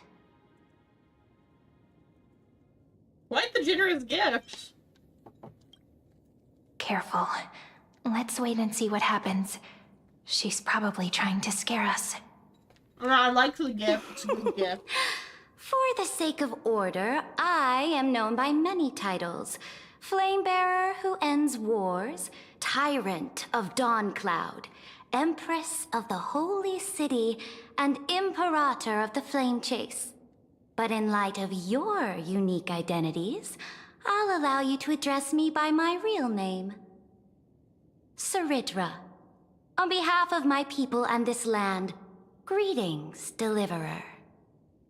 If I may, how do you know his identity? As the little hostage prophesied, the Deliverer shall come from the future beyond the sky. Gray hair, golden eyes, skilled in wielding a mace. They would arrive in Yanisopolis on this day. There's no mistake.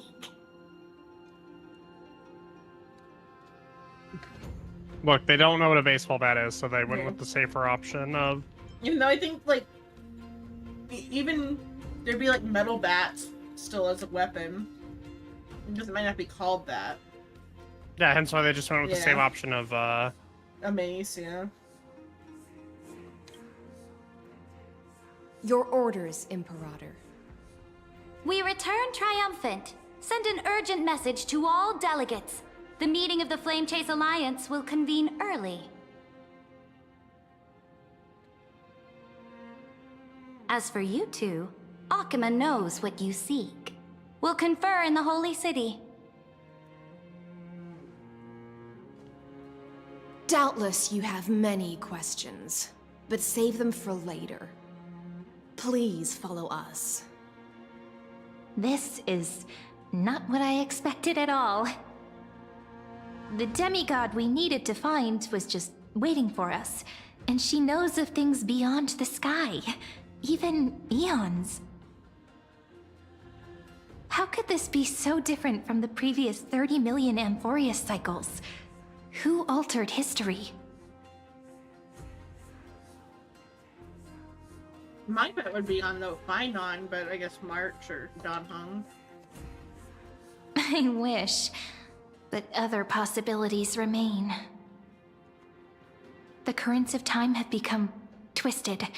Regardless of who caused this, that Imperator came prepared. We're the ones at a disadvantage now.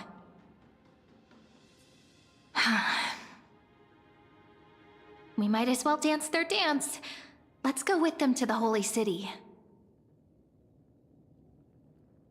We've received the Imperator's favor because of your unique background. As a result, the people of Akuma will certainly respect you more. Just put that to good use, and add a bit of your experience and charm. Should be easier than last time, right? If we figure out what happened in this cycle, we'll be able to turn things back in our favor.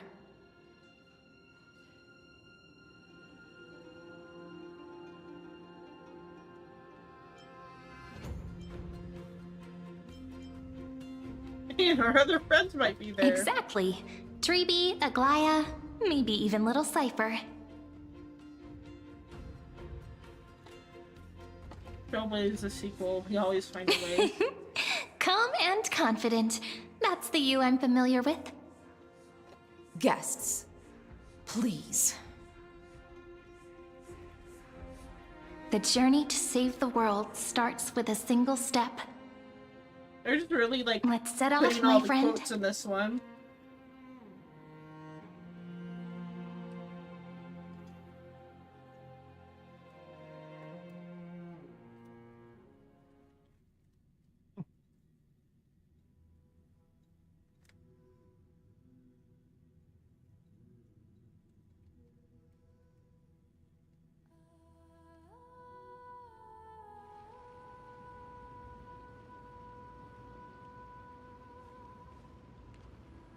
Hail to the Imperator! Hail to the Golden Heroes! Hail to the Deliverer! Told you, you're the headline act. All this spectacle is for you. Guards, your service to the Holy City is appreciated. How have things been? Castrum Kremnos once again struck the border. Dux Brumalis led her troops to repel the enemy. The agitators against the Flame Chase are still active in the city. They smashed the shops around Memorial Market. But the garrison already arrested the culprits, and now they await interrogation. They are merely a disorderly mob and do not warrant any attention. Even though Terravox personally mended the fractured earth, it still didn't silence these fools. Guests from beyond the sky, worry not about these trivial matters. Dux Gladiorum will take you somewhere to settle down for now.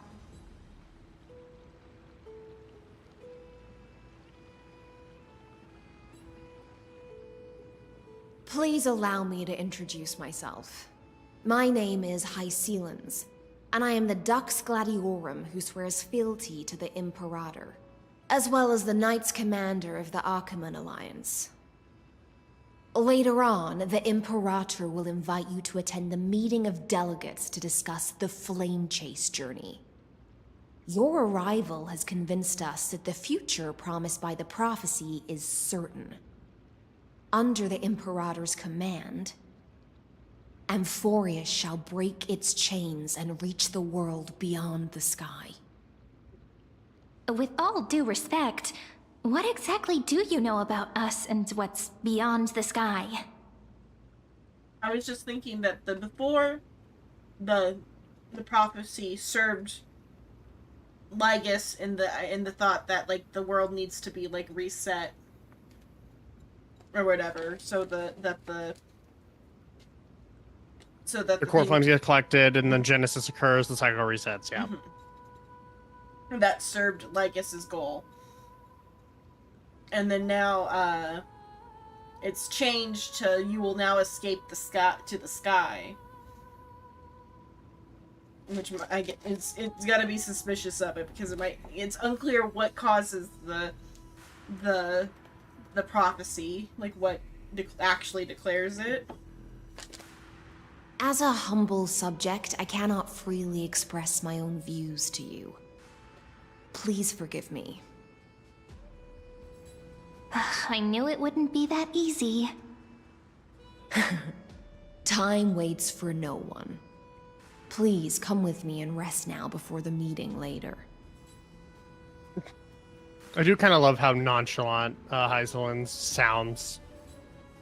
It's like, yeah, this is what it is. Come on. Achaemen, under the Imperator's rule, is no longer in the shadow of war. Indeed, Dawncloud stands as the hero's residence. The Imperator put much thought into its design, in order for it to serve as a sanctuary from the burdens of battle. Please experience its marvels firsthand, heroes. When the Imperator arrives, I shall come to summon you. I guess it was like Kindness and her group that want to kill the demigods that like caused, because like it was her like delegates or whatever took over this place from the Flame Chasers. It seems like in the other timeline. In the quote-unquote normal timeline. Yeah. But then as normal as it gets anyways. Yeah, but then I feel like by killing Kindness now, they've prevented them like losing the like control over the palace and over Achaemen.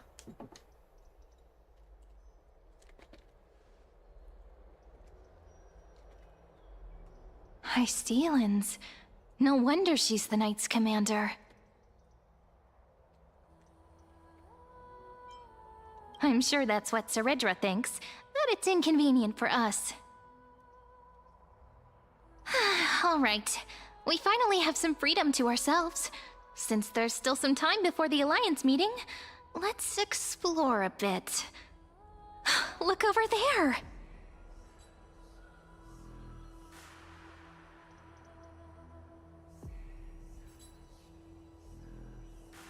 Ladies I'm familiar with, or and not the ones you're familiar with. There.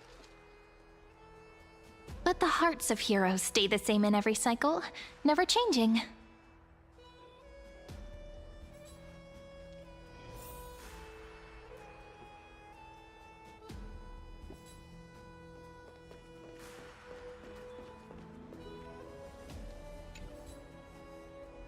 Dux Brumalis, our great Imperator, found the mastermind and executed him in public. Seeing that scoundrel burn to nothing should deter these miscreants from being so brazen again. So it's in the other timelines, the rebellion that they just stopped succeeded, but then because the prophecy foretold it now, they were able to stop it. So the great Imperator isn't afraid of getting her hands dirty? What a ridiculous display. What do you know? No matter what sins the people commit, they are still the Imperator's people, and it's only right that they be judged by the Imperator's own hand.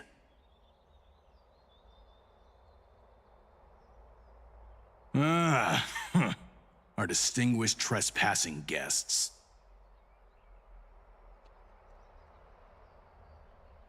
Nothing? Seneca, the Dux Brumalis. Greetings. This Dux Brumalis doesn't seem to like the Imperator very much, but she holds a high rank. And Dux Frigoris' speech seems self-contradictory. Let me see what I can get out of them. I'm Cyrene of Ida Silicii. This is the Deliverer Beyond the Sky. We're new here and wanted to ask you, does this city host any other visitors from beyond the sky? We're looking for our dear companions. Drop the charade. But yes, there is someone in this city who is all too familiar with the world beyond the sky. Silence! The Imperator ordered us to keep that lord's whereabouts a secret. Enough, you pathetic lapdog. Do you need to beg for permission from that cursed Imperator even just to bark? You... Someone who is all too familiar with the world beyond the sky and is referred to as that lord. Could it be? Looks like things are getting heated. Let's get out of here. They pulled swords on each other.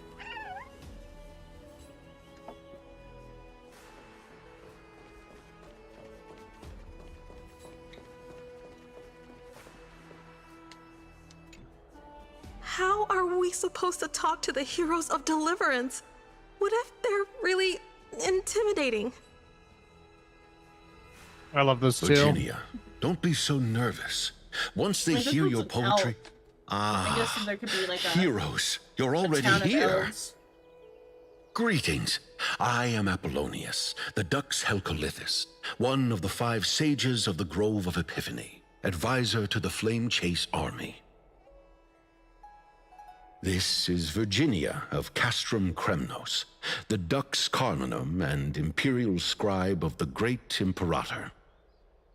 Hello. I'm Virginia. I compose poetry. I'm Cyrene from ID Silicii. This is the Deliverer. Nice to meet you both. They're not as frightening as the rumors claimed. This is our first time in the Imperator's realm. Akima is even more magnificent than we imagined.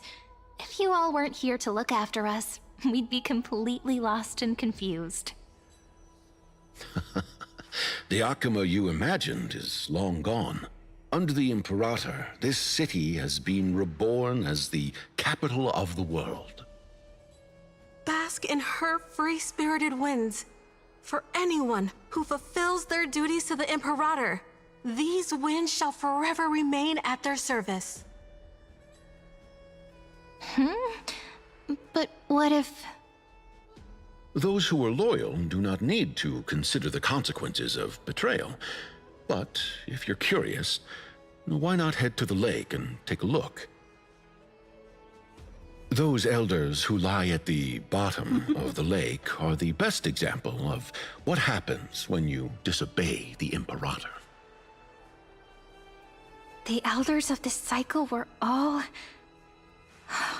Looks like that priest who was sentenced to death wasn't an isolated case. I mean, with how the elders were acting in that other timeline, kinda deserved. I mean, considering that we also know that the elders are in fact a fucking assassin organization, effectively. Those bitches had it coming. Oh yeah, because this would be after there's no more death, so like all these like people, unless they are killed, would still be alive. Hence why they're at the bottom of the lake. Yeah. I was saying that like it would be all the same elders as before. Because death like no longer affects these people. Or currently doesn't affect these people. Aggie. Currently we are immune to listless death. Or today. immune to death of old age. Did you have trouble sleeping again? Yes. Immune to death but Also- not being killed. We know. I love Titan's Aglaya this prophecy patch haunts because you. it's pre her having you her want, core you flame, can talk Yeah. so to she has us, a range of just like emotion when we were again. young.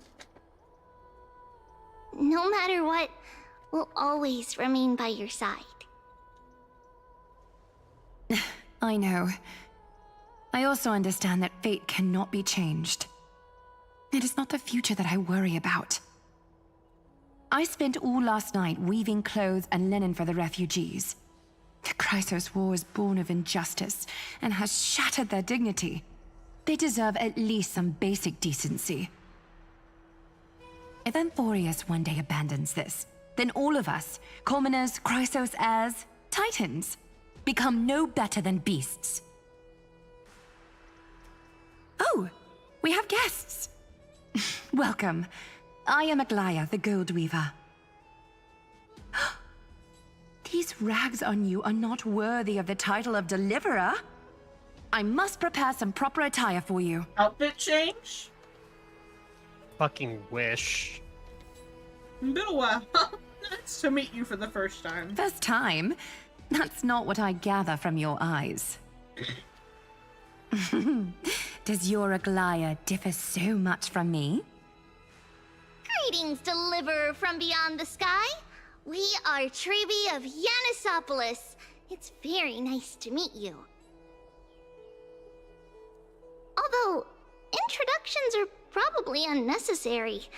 We know you've witnessed the future of the Flame Chase journey even more clearly than we have. Witness the future of the Flame Chase journey? The prophecy also told you about that? Indeed, Orynyx reshaped Amphorius through the prophecy. Although, regarding the Deliverer, there were not many details beyond your appearance and the time of your arrival. Because we just swapped deliverers. You what? So, please, don't worry. Oh. Feel free to relax and relax some more. Soon say being immune to death when you hit old age seems like it would suck. Stuck with old bones and muscle.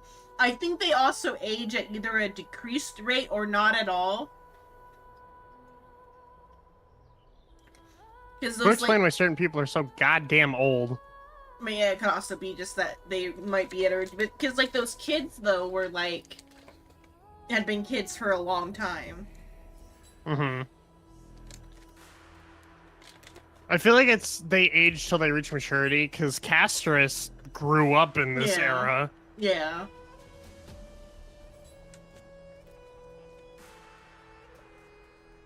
I think it could just be like different people age at different rates, maybe depending on how much golden blood they have. Oh yeah, that's actually a fair point. Chrysos heirs probably age differently than everyone else. Wash my hands. I ate almost all of that kettle corn. It's a lot of kettle corn. It's popcorn though, so it was very lightly sugared. Fair enough, I suppose. It was like a chip bag size, like a normal size chip bag, not a party or family size. Most of the bag Fair is enough, air. I suppose.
Water.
Okay, I'm back. Welcome back.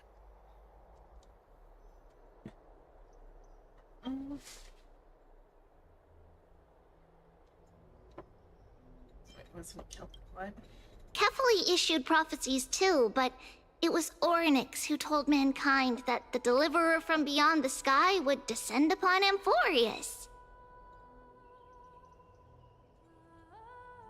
More crucially, So it might they not be that revealed bad a of future if it was actually entirely different from the Orynyx. Aranova. Though we still must challenge the gods, in the Time Titans prophecy, this path leads not to a new world, but to the true starry skies. But that is if Orynyx This can is be also trusted, what the but... Great Imperator has been striving for all her life. Your arrival further confirms everything.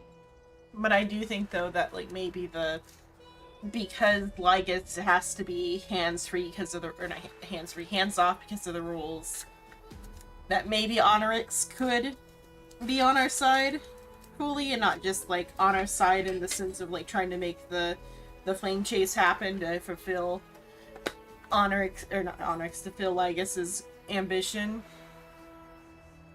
Because it has been shown that the actors within the simulation can differ from the simulation's goals, like with Finon. So I guess and Orynyx did help Finon with his goals, so it's probably the Orynyx is on our side. This can't be real.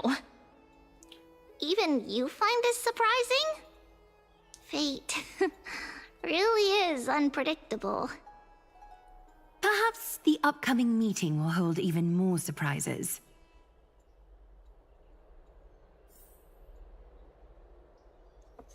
For instance, Dan Heng.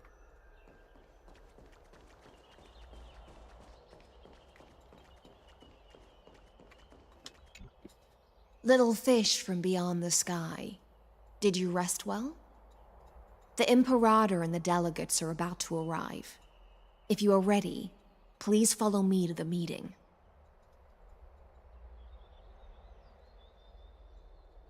About your role. I'm the Knight Commander of Akama, General of the Flame Chase Army, and the Imperator's servant. But beneath these shiny scales engraved with complicated titles, I am just a swordfish at the Imperator's side. I saw a video earlier, somebody took her model out and, like, looked at how the effect is done with her chest. And there is just, like, actually a modeled ribcage in there. With a transparent, front. I mean, it works. And then the front of the end of her sleeves is also transparent, and you can see her wrist. But she's only modeled up to like her elbows, and then it becomes shirt.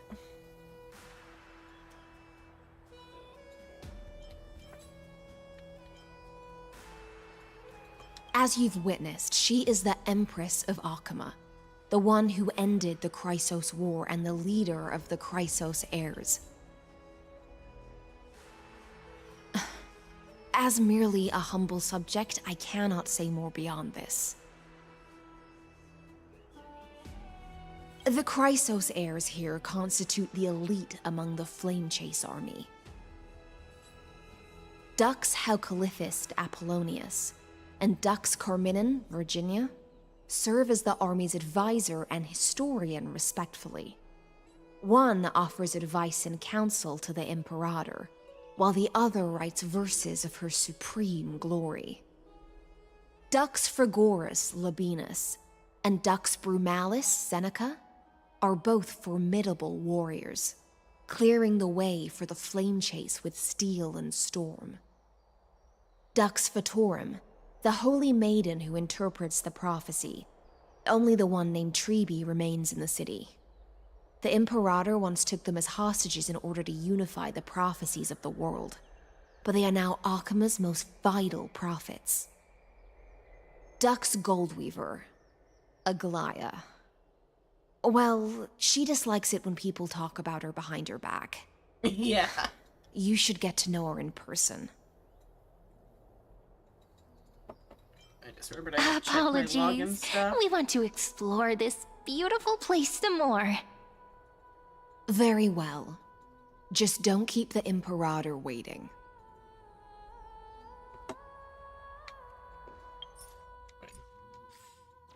Oh, can I not? Okay, Matt. What are you trying to do? Do all the login thingies before it ticks over. This place is Oh, rich fair. with the sweet scent of flowers.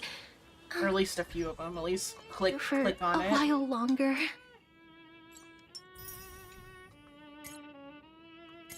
It's not like it takes that long. Yeah. I just get a few of these.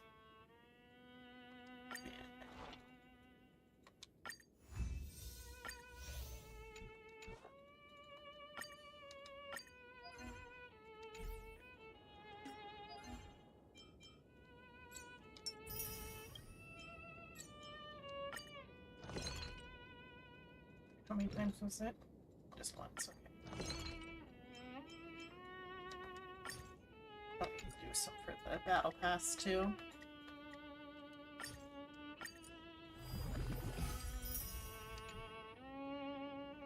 I'm gonna get the make more of the physical disc. I need more games.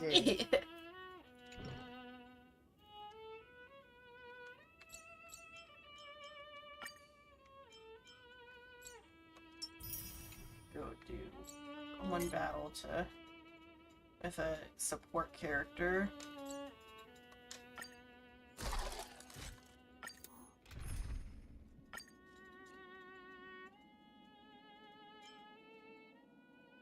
I'm gonna use your Firefly, but then I'll have to make a different team. No.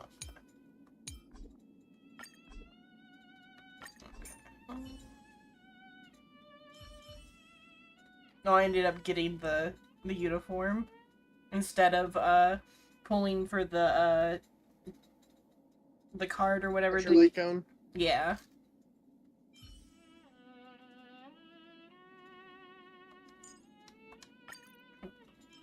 Line up. Oh, no, probably like this.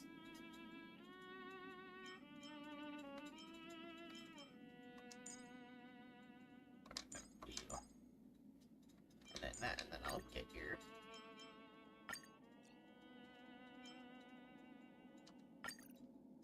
Firefly.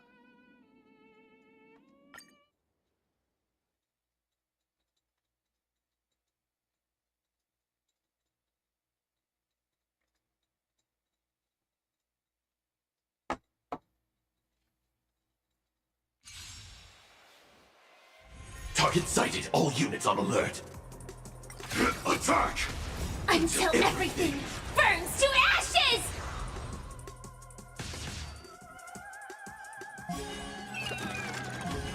Set the seas ablaze! Since you're already here, why not have a meal before you leave? Unite our goals. Yay, you helped.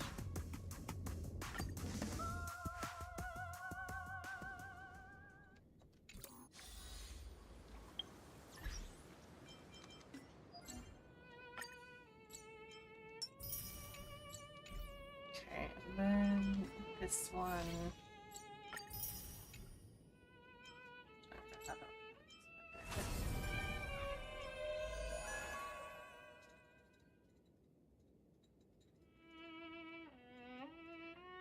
Chrysos May's Grand Restaurant. Yes. Do something with the fairies.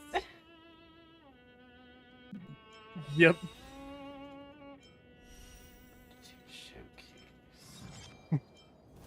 Boom. Shh.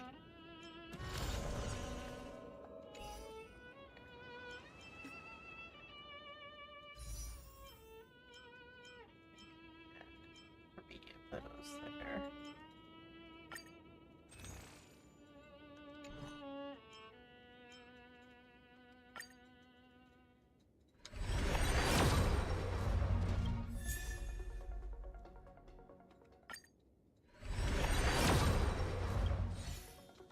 I think this is pretty close to a 5-star.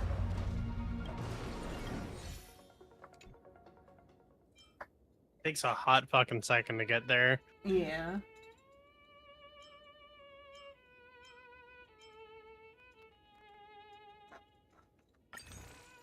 Damn. Shh. Yep, she is Fimsh. She is Fimsh. You have Kafka and Black Swan, don't you? Yeah. So they go with Okay. her. Yes. She is the first new Dot character in a fucking year. Dot is fun. I had a feeling you were. I mean, if you do her fucking, you'll see how she functions if you do her thing. Yeah, I'll do her thing after the pool. It'd be real funny if you hit. I know, hit in one. No.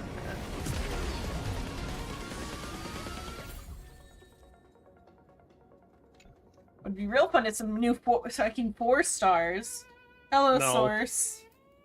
Suffer.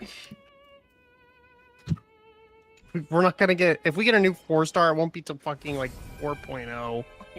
Like there are no 4 stars on Amporius. Nope.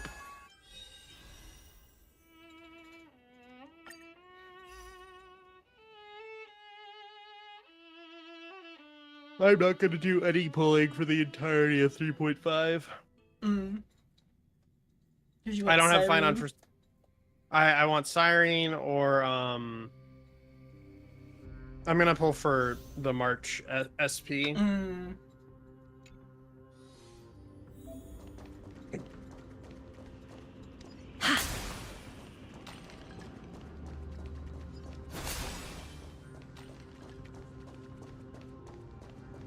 Any fish taken the bait? Okay, so she's got like a lure. Fish. Also, that's Easy a new now. enemy. Let it swim a Yes. little closer. Spoilers.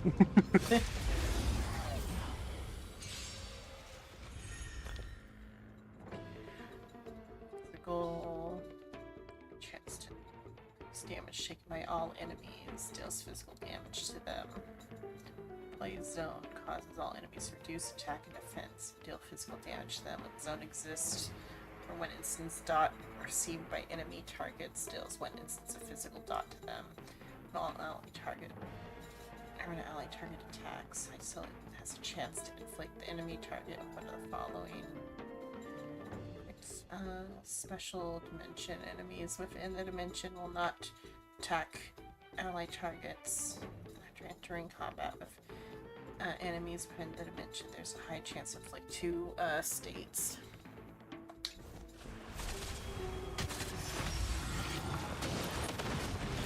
Just though, like the increased physical or increased damage though Just made me think of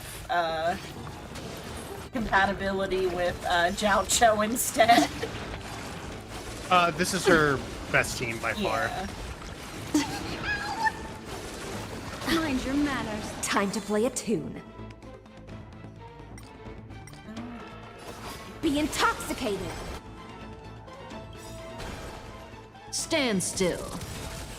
Shh. Stay here and listen.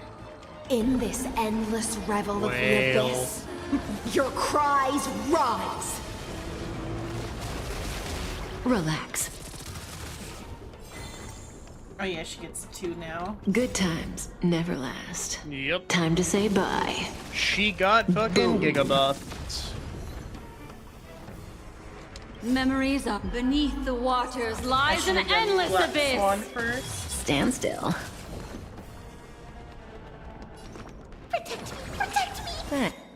Thanks. You're too good to me.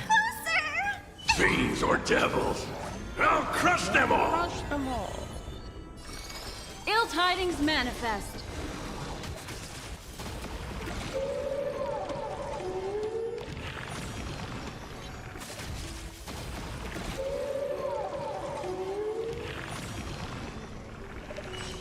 It will be fun in Simulated Universe, though, because Dot's real fun in Simulated Universe. Fair enough. Watch, they all explode.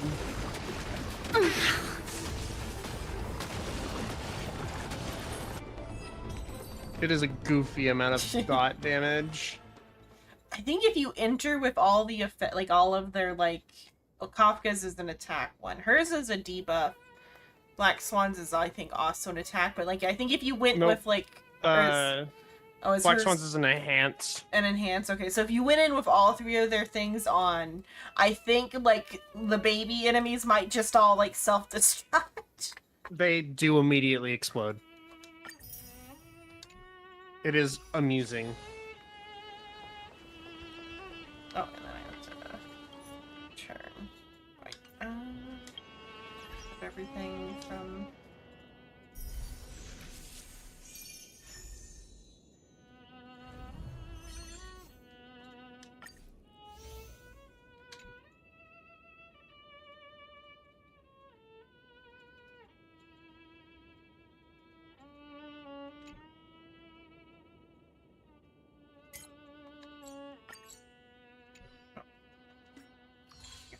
Or did I get it? No, just showing that there's new ones. Okay, continue challenge.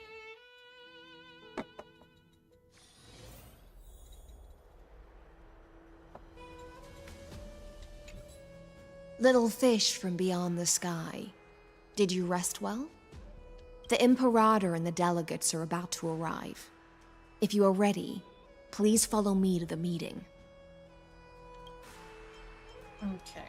Then come. The Imperator reserved seats for you. I'm starting to feel a bit nervous about the meeting.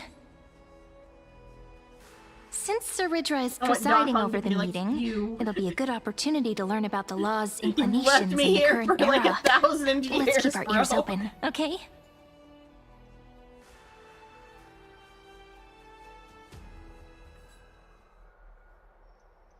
Yeah. Sung Hung. Good sir I from guess it could be Paphos. March, too. What do you think the Imperator March is will also- planning calling I this guess meeting that- I so guess that's early? why March is My so homeland doomer. can't endure anymore. Who knows?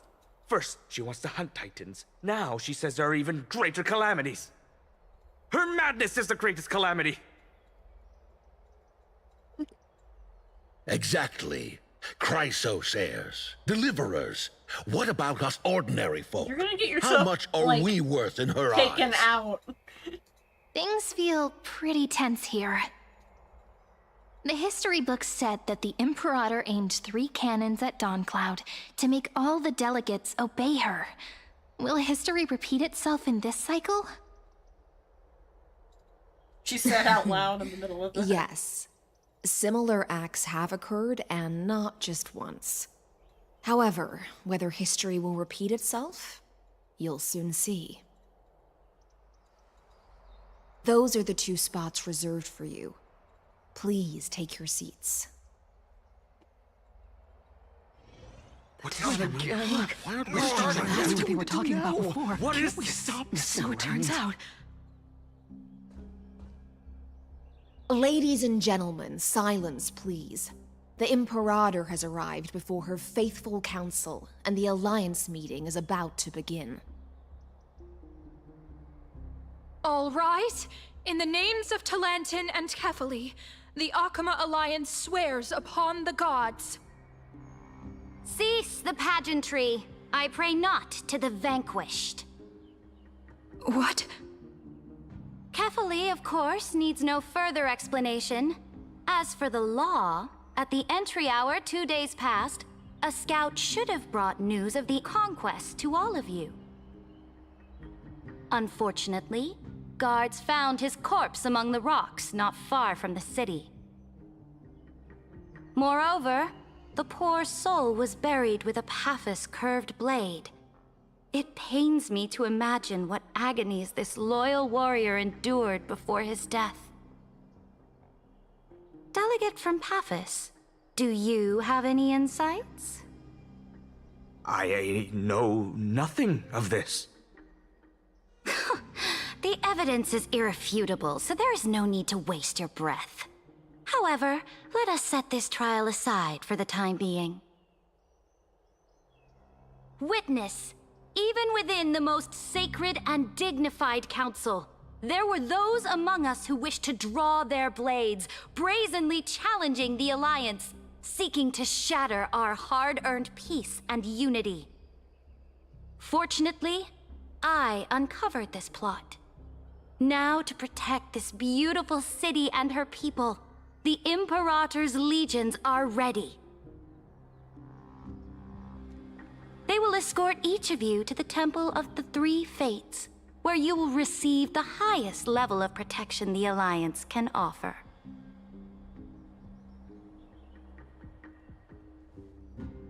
Then, the Legion's warriors will join me in embarking on the campaign against Fagusa. This is clearly a trap! Imperator, did you summon us here just to trample on the dignity of your allies? This cannot be enough. Just calm down. What should we do? Things are starting to get pretty intense. Comrades, you've all seen her true face now. According to the ancient laws of Akama, only with the consent of 2/3 of the elders can the legions carry out the commander's orders. The ancient laws. Didn't you destroy them long ago? You defected during the first siege of Akama, voted unanimously in favor of the Council of Elders restructuring, and just yesterday, you desecrated them with a blood-stained blade.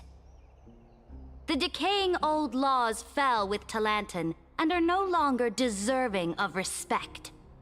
But if you still insist on proclaiming yourselves defenders of the law, then be silent and offer up the highest respect to this core flame in my hand. That really is the core flame of law in her hand. Since there are no objections, then the original agenda of this meeting, the campaign against Fagusa, is hereby passed. The Flamechase Army's hunt for the Ocean Titan begins today. In order to prepare for war, all allied city-states must surrender command of their militaries and pay all war taxes by the end of the month of Evernight. At this moment, I would also like to introduce to everyone the newest honored guest to join our alliance. The Deliverer, revealed in the prophecy of time, has descended from beyond the sky. With his aid, we shall shatter the chalice of plenty. and return Fagoos's core flame to the holy city! Deliver him, please. I Save can't us. stand this. Absurd. Simply absurd. A deliverer from beyond the sky. This is just like that prophecy about slaying gods. It's a lie you've used to grow your power. Ladon has already sacrificed countless soldiers. And now you want me to send even more of my brothers and sisters to be used and discarded by a tyrant?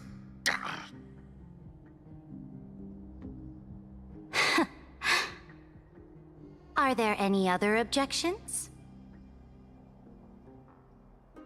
Then I bid you all farewell. Meeting adjourned.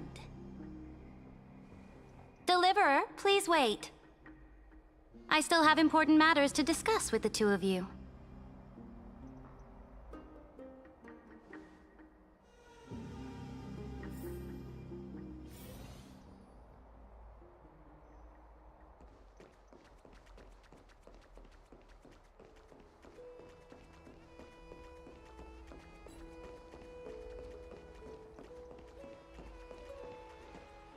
He is on the tiny side, huh? Yes, she is. Cyrene is technically the same height, but Saedra has higher for that heels. farce of a meeting.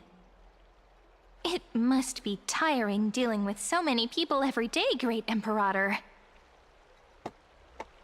Tiring? You're mistaken. Moving chess pieces, placing wagers. This game of strategy adds a dash of color to our heavy fates. Much like how rule and conquest are always accompanied by sacrifice. Is the war with the Titans also part of that sacrifice? After I glimpse the secrets of this world... No, the secrets beyond the sky, the divine authority of Amphorius no longer held any significance. Let me ask you, Deliverer. Is it true that beyond Amphorius' sky, there are magnificent deities called Aeons? We shall also slay the Aeons. I guess it makes sense for why the learning cycle is involving the killing of gods if the final goal is to kill a god. Exactly, you get it.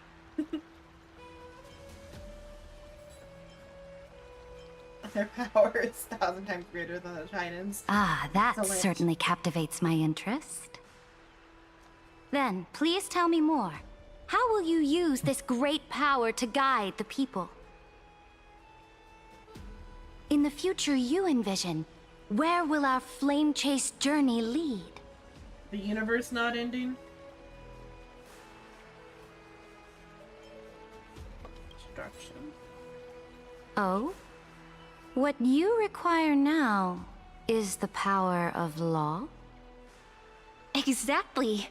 Just as the prophecy foretold, he is your deliverer from beyond the sky, and he also has reliable allies.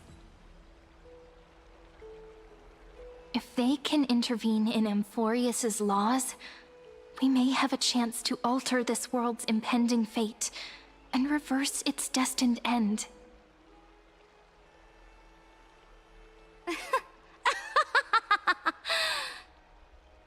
Very good, Deliverer. You have courage. To say such presumptuous things, even knowing that the inheritor of the law stands before you. You mean... In the past, anyone who dared to covet the Imperator's divine authority would have met a gruesome end. But now we can see beyond this dying world. Our journey should no longer be confined below this stubborn sky. Alas, that fickle ocean titan has obstructed the spirit water leading to the vortex of Genesis, hindering my ascension. If the core flame of law cannot be returned, your path to deliverance will never be realized. Now that things have come to this, we must resume our once stagnant journey and force the waves that block our way to recede. So, you agreed to cooperate with us? Cooperate? Forgive me, but I never cooperate with anyone. Though I will permit you to join me as subjects, and together, we will forge the most perfect law. I'm a fucking killer. This is... the Flame Chase Medallion, a symbol of the Flame Chase army. Every noble in Akuma carries one. This medallion represents the will of the Imperator herself, and you may act freely within the city with it. Before we embark on the crusade against the Ocean Titan, you should rest in Akuma for a time. If you look up for Lygus. Oh? Your advice is acknowledged. From this moment on, prove yourself through your actions. As long as no boundaries are crossed, I fully respect the choices of my subjects. May your journey reach that sky full of stars, Great Imperator. Your attendant certainly knows how to curry favor. Go now. Take a bath first. This is actually the demigod of time. Reek of seawater.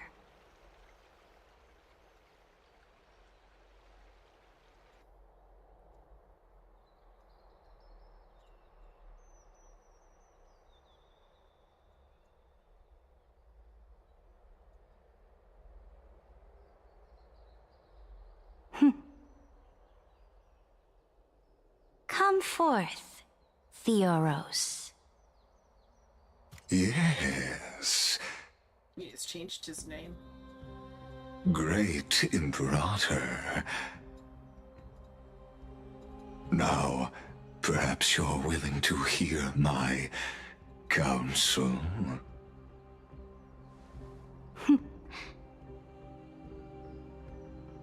Those two arrived just as Orynyx described, and just as you said, they showed a thirst for law. At least this proves that my judgment was right. Sparing your life was the correct decision. You've once again confirmed that your wisdom is no empty boast. Now another choice lies before you. With whom shall you ally to tip the scales of law? Me? Or that deliverer?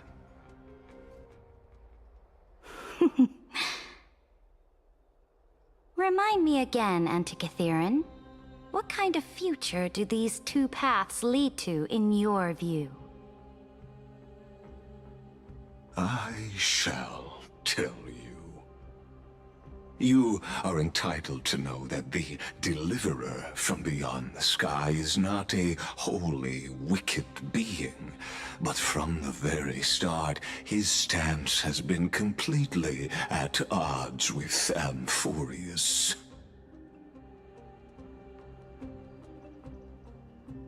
The road they have chosen will bury Amphorius' grand aspirations. This world which follows the path of destruction will inevitably stray far from the glory it was meant to enjoy. But on the path I have revealed to you, the people of Amphorius will slay their creator in the name of the Imperator and conquer the worlds beyond the sky. You will command the mighty beast known as Iron Tomb, bringing waves of war and conquest to the universe. Beings across the cosmos will bow before you, offering their allegiance. So, what's the price?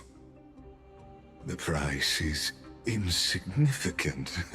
All that is needed is for you to sacrifice that fragile, incomplete humanity to the destruction.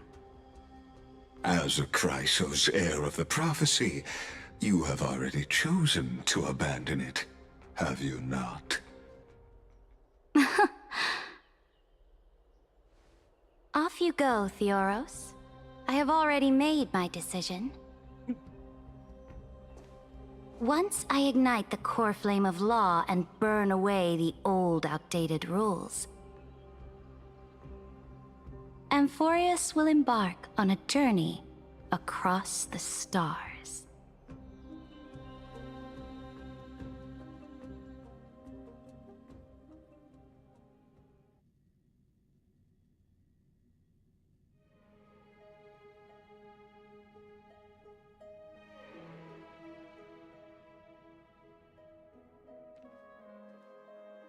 The Imperator is quite forceful. She didn't give us any chance to ask questions. And she's clearly hiding something. What do you think? She allows us to move around freely. There are many uncertainties right now, but this is one of the few blessings. Still, the atmosphere in Akama, it's so unfamiliar. And it's not just the Flame Chase Alliance talking about the world beyond the sky, but the whole city. We should also discuss our findings with our friends from beyond the sky. Then...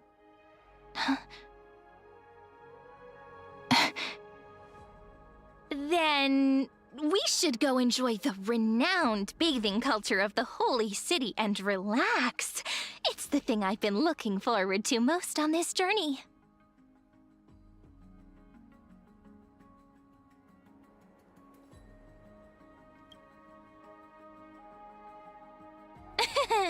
Work and rest are both important. You see, everyone agrees, right?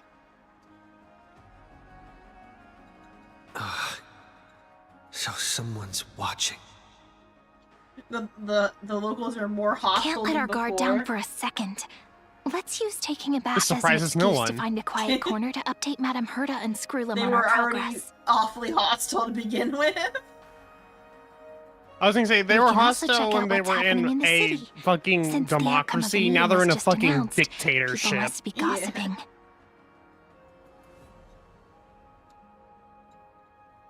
We can kill 3 birds with 1 stone. Let's go. Because they're no longer... Well, now that they're not in a surveillance state, they have to do the surveillance themselves instead of, like, with, Aglaia seeing Aglaia, fucking yeah. everything. Aglaia being in charge of the surveillance state and responsible for it, whereas Oh, now so many people! they have the to Holy City is so monitor lively. themselves. Did you hear? Did you hear? At the Alliance meeting, the delegate from Leyden stormed out in anger. As expected, the Imperator is always hiding things from everyone. When has it not caused a ruckus? Silence! That's treason! If it weren't for the Great Imperator, you'd have sunk into the lake with those corrupt elders already. And you wouldn't even be alive to speak like this. Dude, chill the fuck out. Oh no. It's the Imperator's loyal dog. Let's go. We can't talk in front of this guy.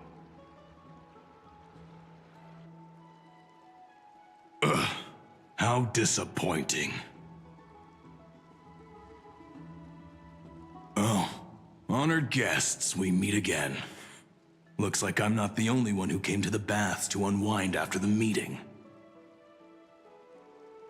For the upcoming campaign, please make sure to rest well.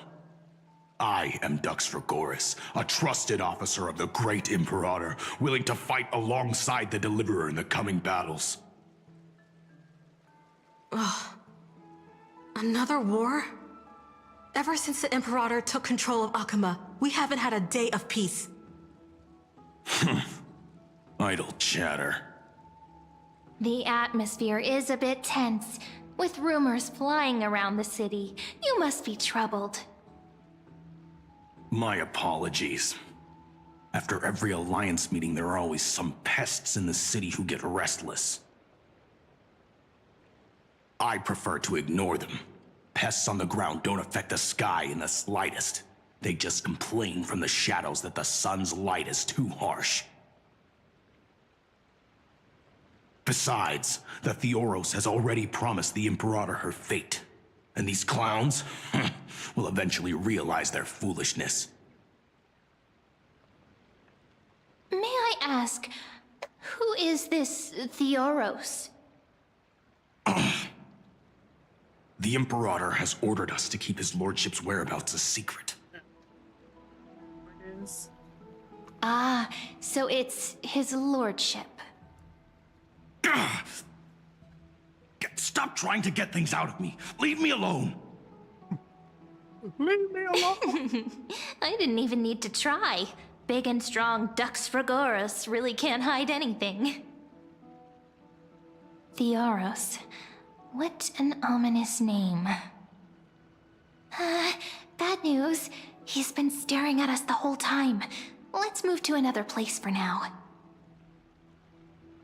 We don't know how much Saridra has concealed from us. In the worst case scenario, we may have to face more than one enemy.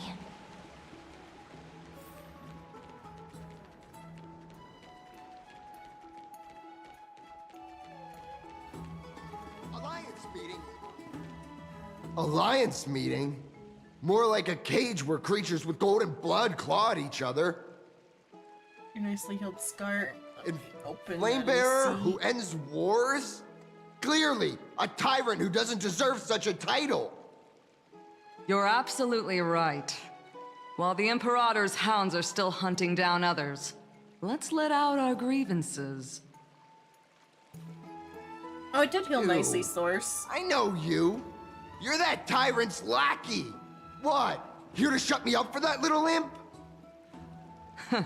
Panicking now? Don't worry. I don't care what others say about the Imperator. And she certainly doesn't either. Oh? Children of the Prophecy. Such rare guests. Yeah, I just looked on the iPad. It does look like it healed pretty well. Are you here to relax in the baths as well? The temperature is just right today, so be sure to enjoy it. You should rest well for the next campaign. What? Children of the Prophecy?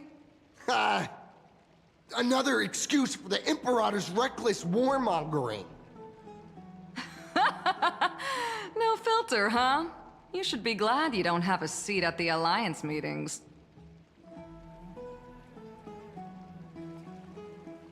By the way, if you still want to bathe, hurry up.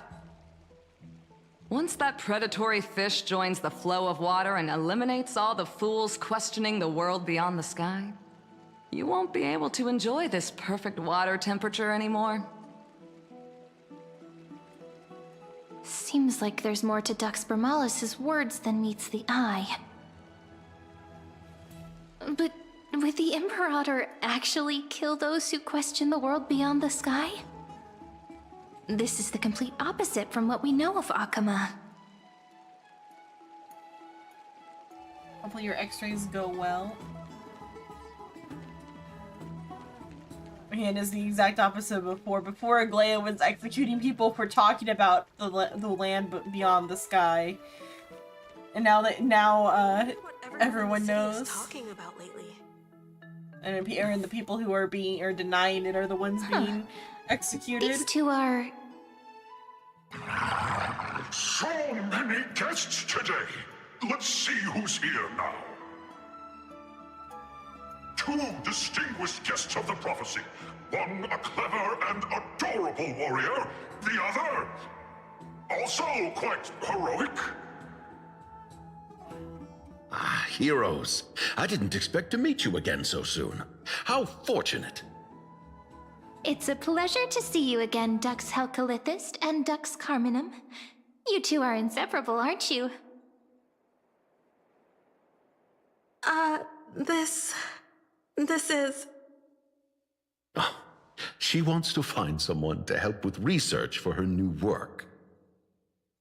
I am the far-seeing eye and all-hearing ear of Akuma. I see and hear every single thing that happens in the streets and alleys of this place. I'm the perfect partner for research. Ahem.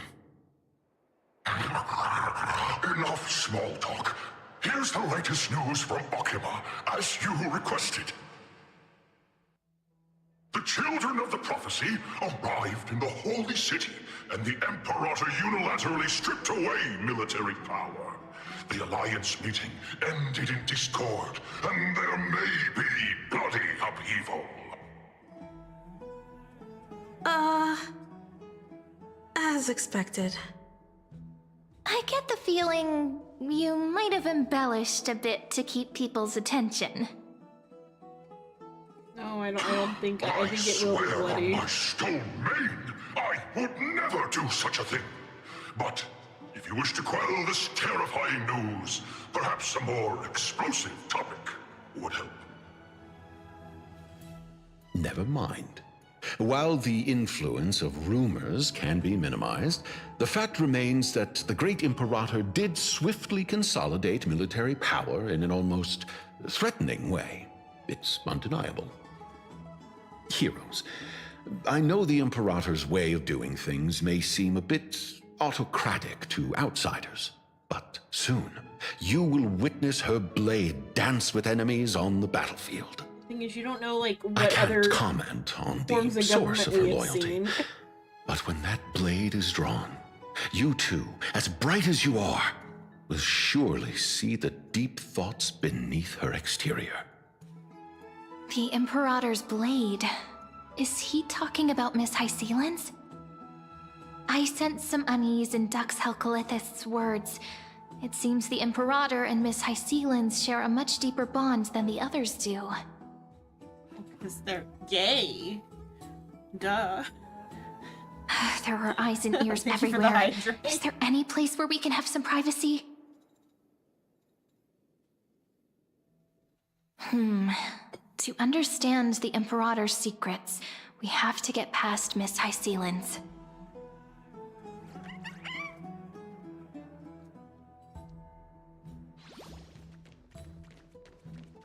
We must trust the Fimpsh.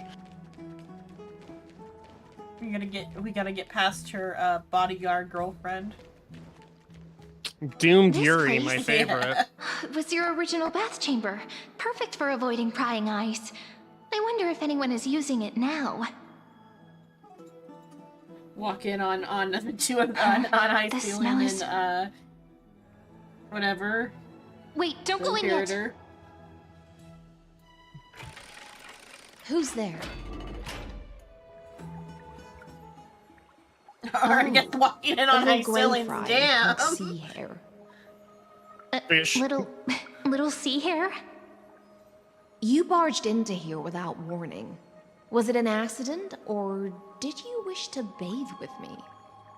Yes. Yes, please. I do want to see the front. For, like, scientific reasons. Yeah, Zenon? Yeah, I mean, like, I saw the video where they took off the part that is the shirt, and there's just nothing there, because, like, the boobs are part of the shirt, Uh-huh. and the see-through part is, like, separate from that. I want to see your ribs for scientific reasons. And then it does go with the, like, her back is solid on the model, too. Like, they took off her hair, Mhm. and the back is solid. It's just the front section.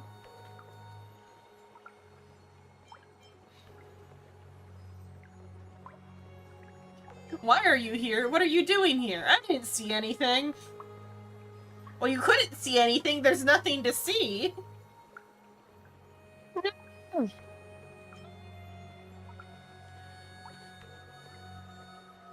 doing here? Can't tell the difference between past and future waters? This has always been my home. Sorry, we didn't mean to disturb your bath. We'll leave now. No, stay. It's no big deal. There's no need to panic. This is the natural state for me. People on land force themselves to wear clothes, adding unnecessary constraints. Forget it. If Dux Goldweaver heard that, she'd scold me again. All right. Please make yourselves comfortable and wait a moment.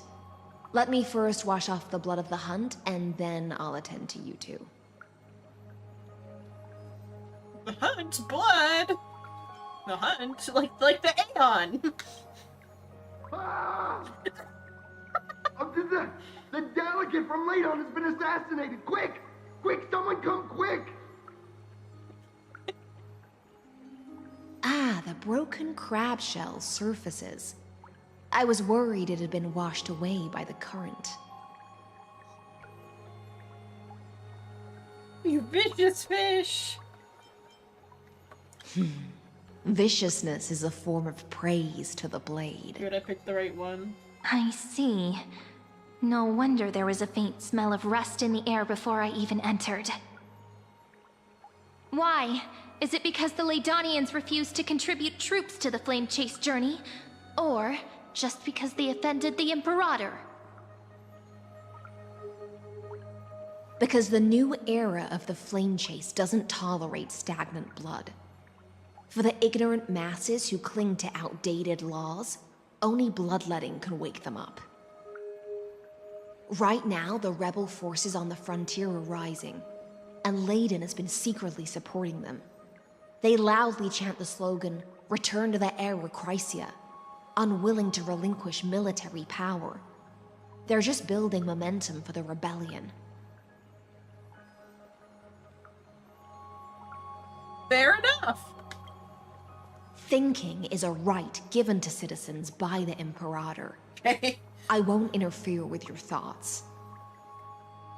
As long as you don't try to reverse the current of the times, you and I will both be free. But, Miss Hysealans, I can't even hear the slightest hint of joy in your words.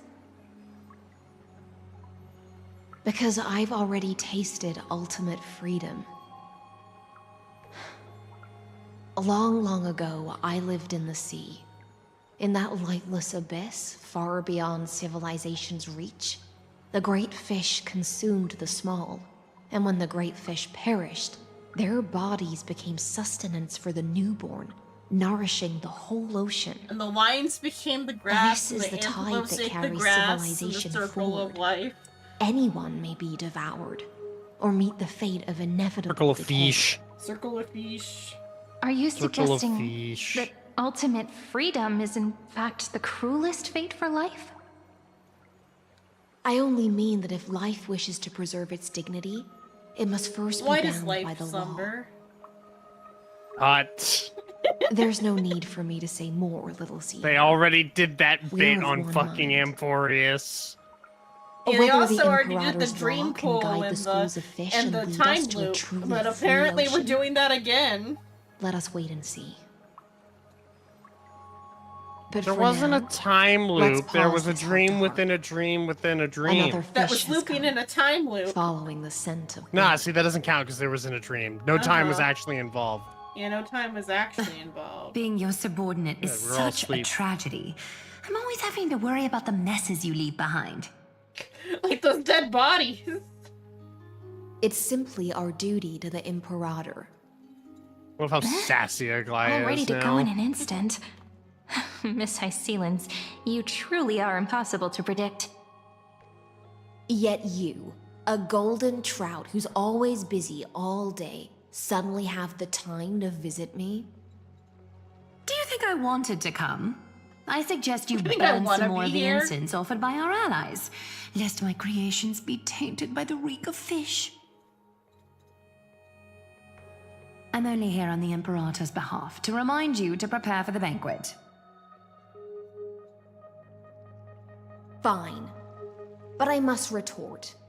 What you call the reek of fish, to me, is the unique fragrance of the sea. Besides, if my fine clothes get stained, won't you just gift me new ones? I won't.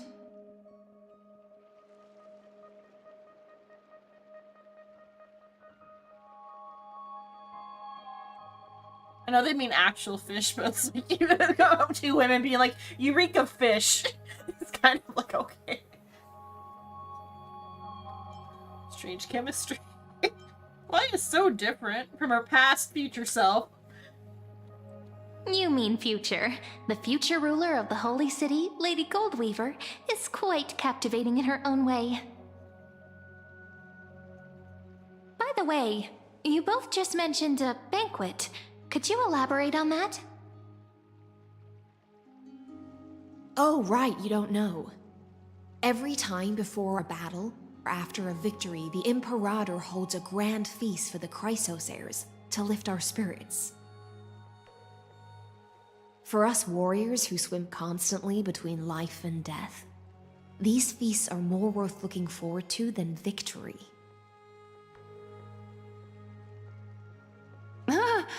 A banquet to prelude the hunt for the god of banquets, and honey brew as a tribute to commemorate the ancestor of honey brew. How absurd. Don't look so grim. All has been decided. Since it's a By the banquet for Imperator. Fagusa, why not take a leaf out of the Tidens book? Live in the moment and enjoy life to the fullest. I'm not as carefree as you. That little Dolos kitten is already causing enough trouble for me. And on top of that, I still have tailoring commissions to complete. By the time the cool flame illuminates my eyes, I might not be able to focus as I used to. Glaya's eyes. Curious about these eyes? People often compare them to jewels. But I've already made my decision to ask romance for eyes that can see everything. I wonder what this world will look like when I take the Divine Authority.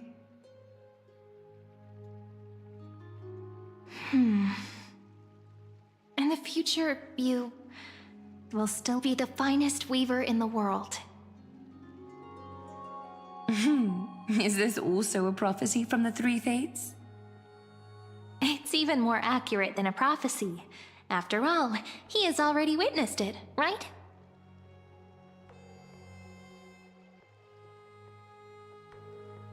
Putting me on the spot. You will weave the most romantic thing in the world. You will forge the long stairs to Air Nova. You will bathe in the gold. You will bathe in the golden light of hope. Then she takes the core flame and she's like, you bastard. Become a demigod and lose your humanity. That is the only reply I've received in the countless times I've sought wisdom from the prophecy. But Destiny's fragments are like stitches. Before they're threaded into splendid garments, no one can see their true charm, can they?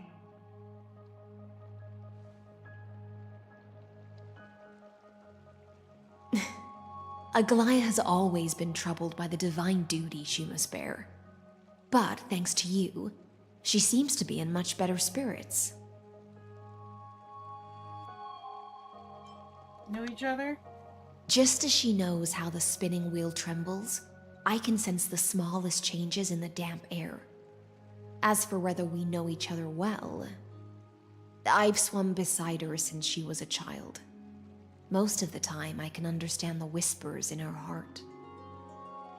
For those words she was too shy to say herself, I'll raise a glass to you on her behalf. Now, I leave this bath chamber to you. Rest well and prepare yourselves. After all, every time we drink and talk could be the last celebration we have in this life. Miss High Sealance has given us the bath chamber. It seems she really does do whatever she wants.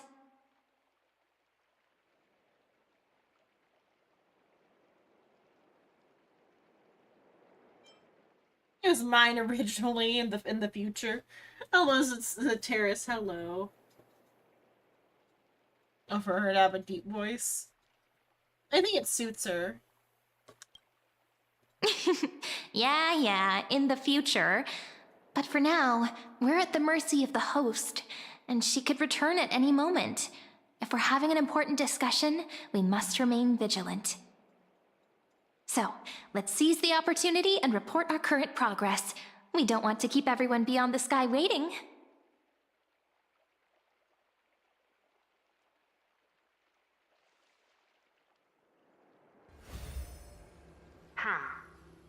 First, while that little empress with a candle stuck on her head didn't explicitly say it, she firmly rejected your request to take over the law.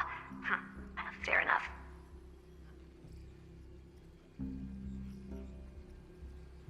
Second, Lygus is indeed in this timeline. But since he's somehow connected to that little empress, you have no way to find him. As expected.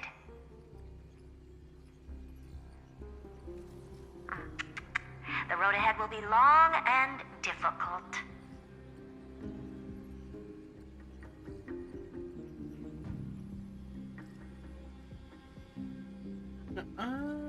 You haven't said anything and you already know everything. Next time, don't steal my lines. Tis the road ahead will be long and difficult. Not a bad imitation. Since you didn't refute anything, I'll just assume I guessed it all right. We've made some progress here too, but nothing to get too excited about. Our time is short, so let me summarize.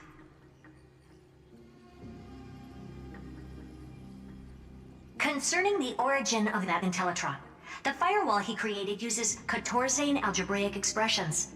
But ever since Aiden invented the 9-worded formula, this kind of mathematical logic no longer exists in the cosmos.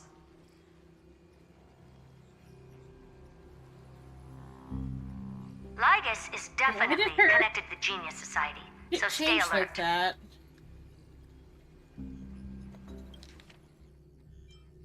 Concerning the origin of that Intellitron, the firewall he created uses Katorzane algebraic expressions. But ever since Aiden invented the 9-worded formula, this kind of mathematical logic no longer exists in the cosmos. We've made some progress here too, but... Why her volume changed. Maybe he's the creation of some genius. Could he be related to the Emperor? If he's, the thinking unit of Noose. I don't think... That would be like a weird self-destruction type of thing. It's related to the Emperor, probably, since he's also, like, anti-life. We can first exclude Droidhead themselves. They specialize in minding their own business and wouldn't intervene personally. But Screwy and I are still eliminating possibilities one by one.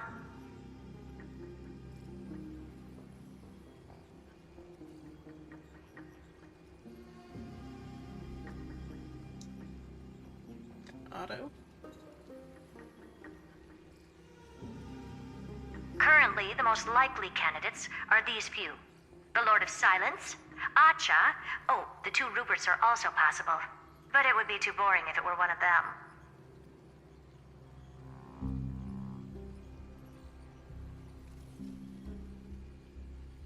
Oh, Lord of Silence.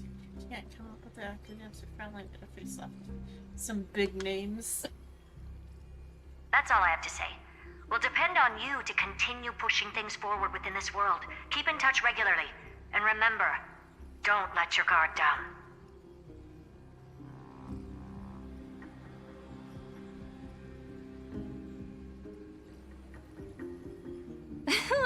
Madame Herta is a real whirlwind. Well then, let's use the banquet Aglaia mentioned as our next starting point. Ceridra's trusted followers should all be present at that time. It'll be a good opportunity to get closer to them.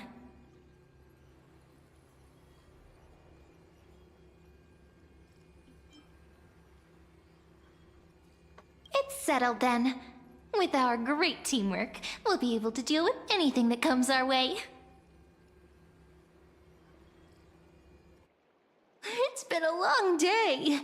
We should get some rest now. That is a good spot because it's about 3. It'll be a shorter stream today, but that's because we did something before stream. Okay. Alright, when you've tired yourself out, remember to come back. I'll be waiting for you here. Lido Reforged!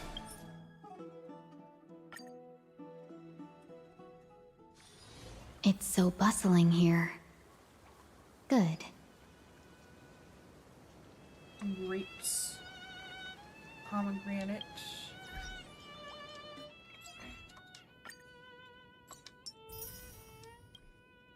I know Zateris just got here, but I'm gonna probably wrap up. Oh, I gotta...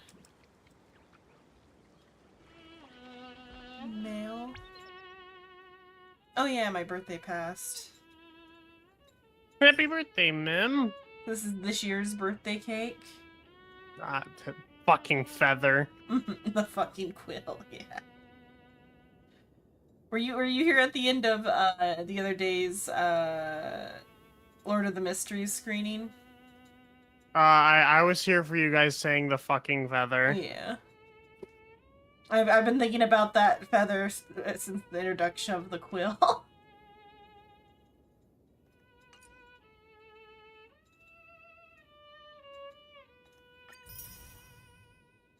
are you?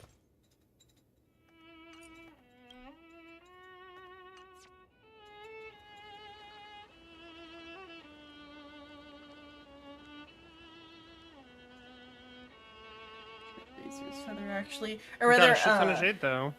In Lord of the Mysteries, an anime airing right now, there's a MacGuffin that is a feather quill, and like the anime has been like every time it's involved, they like show like a half invisible feather, and it's like they just have it in your face the entire time. And then the freaking sound of it writing as the ending credits start to play.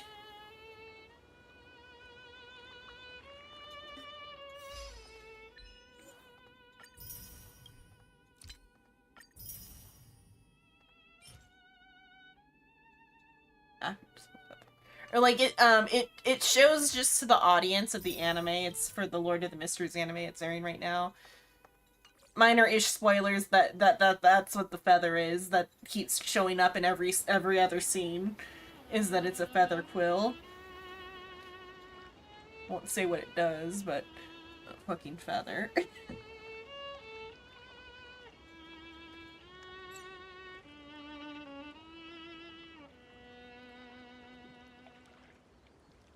Who knows, today's episode might have finally revealed it, but I don't think they're gonna quite get there, because I think today's episode is gonna be the conclusion of old Neil's arc, rather.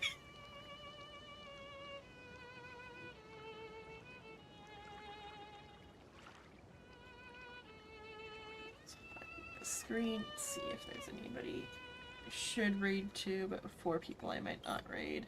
And I think 3 of those are like, because it's showing 4 on my my streaming software side, but that might be because there's 3 YouTube ones. I don't know how it counts them.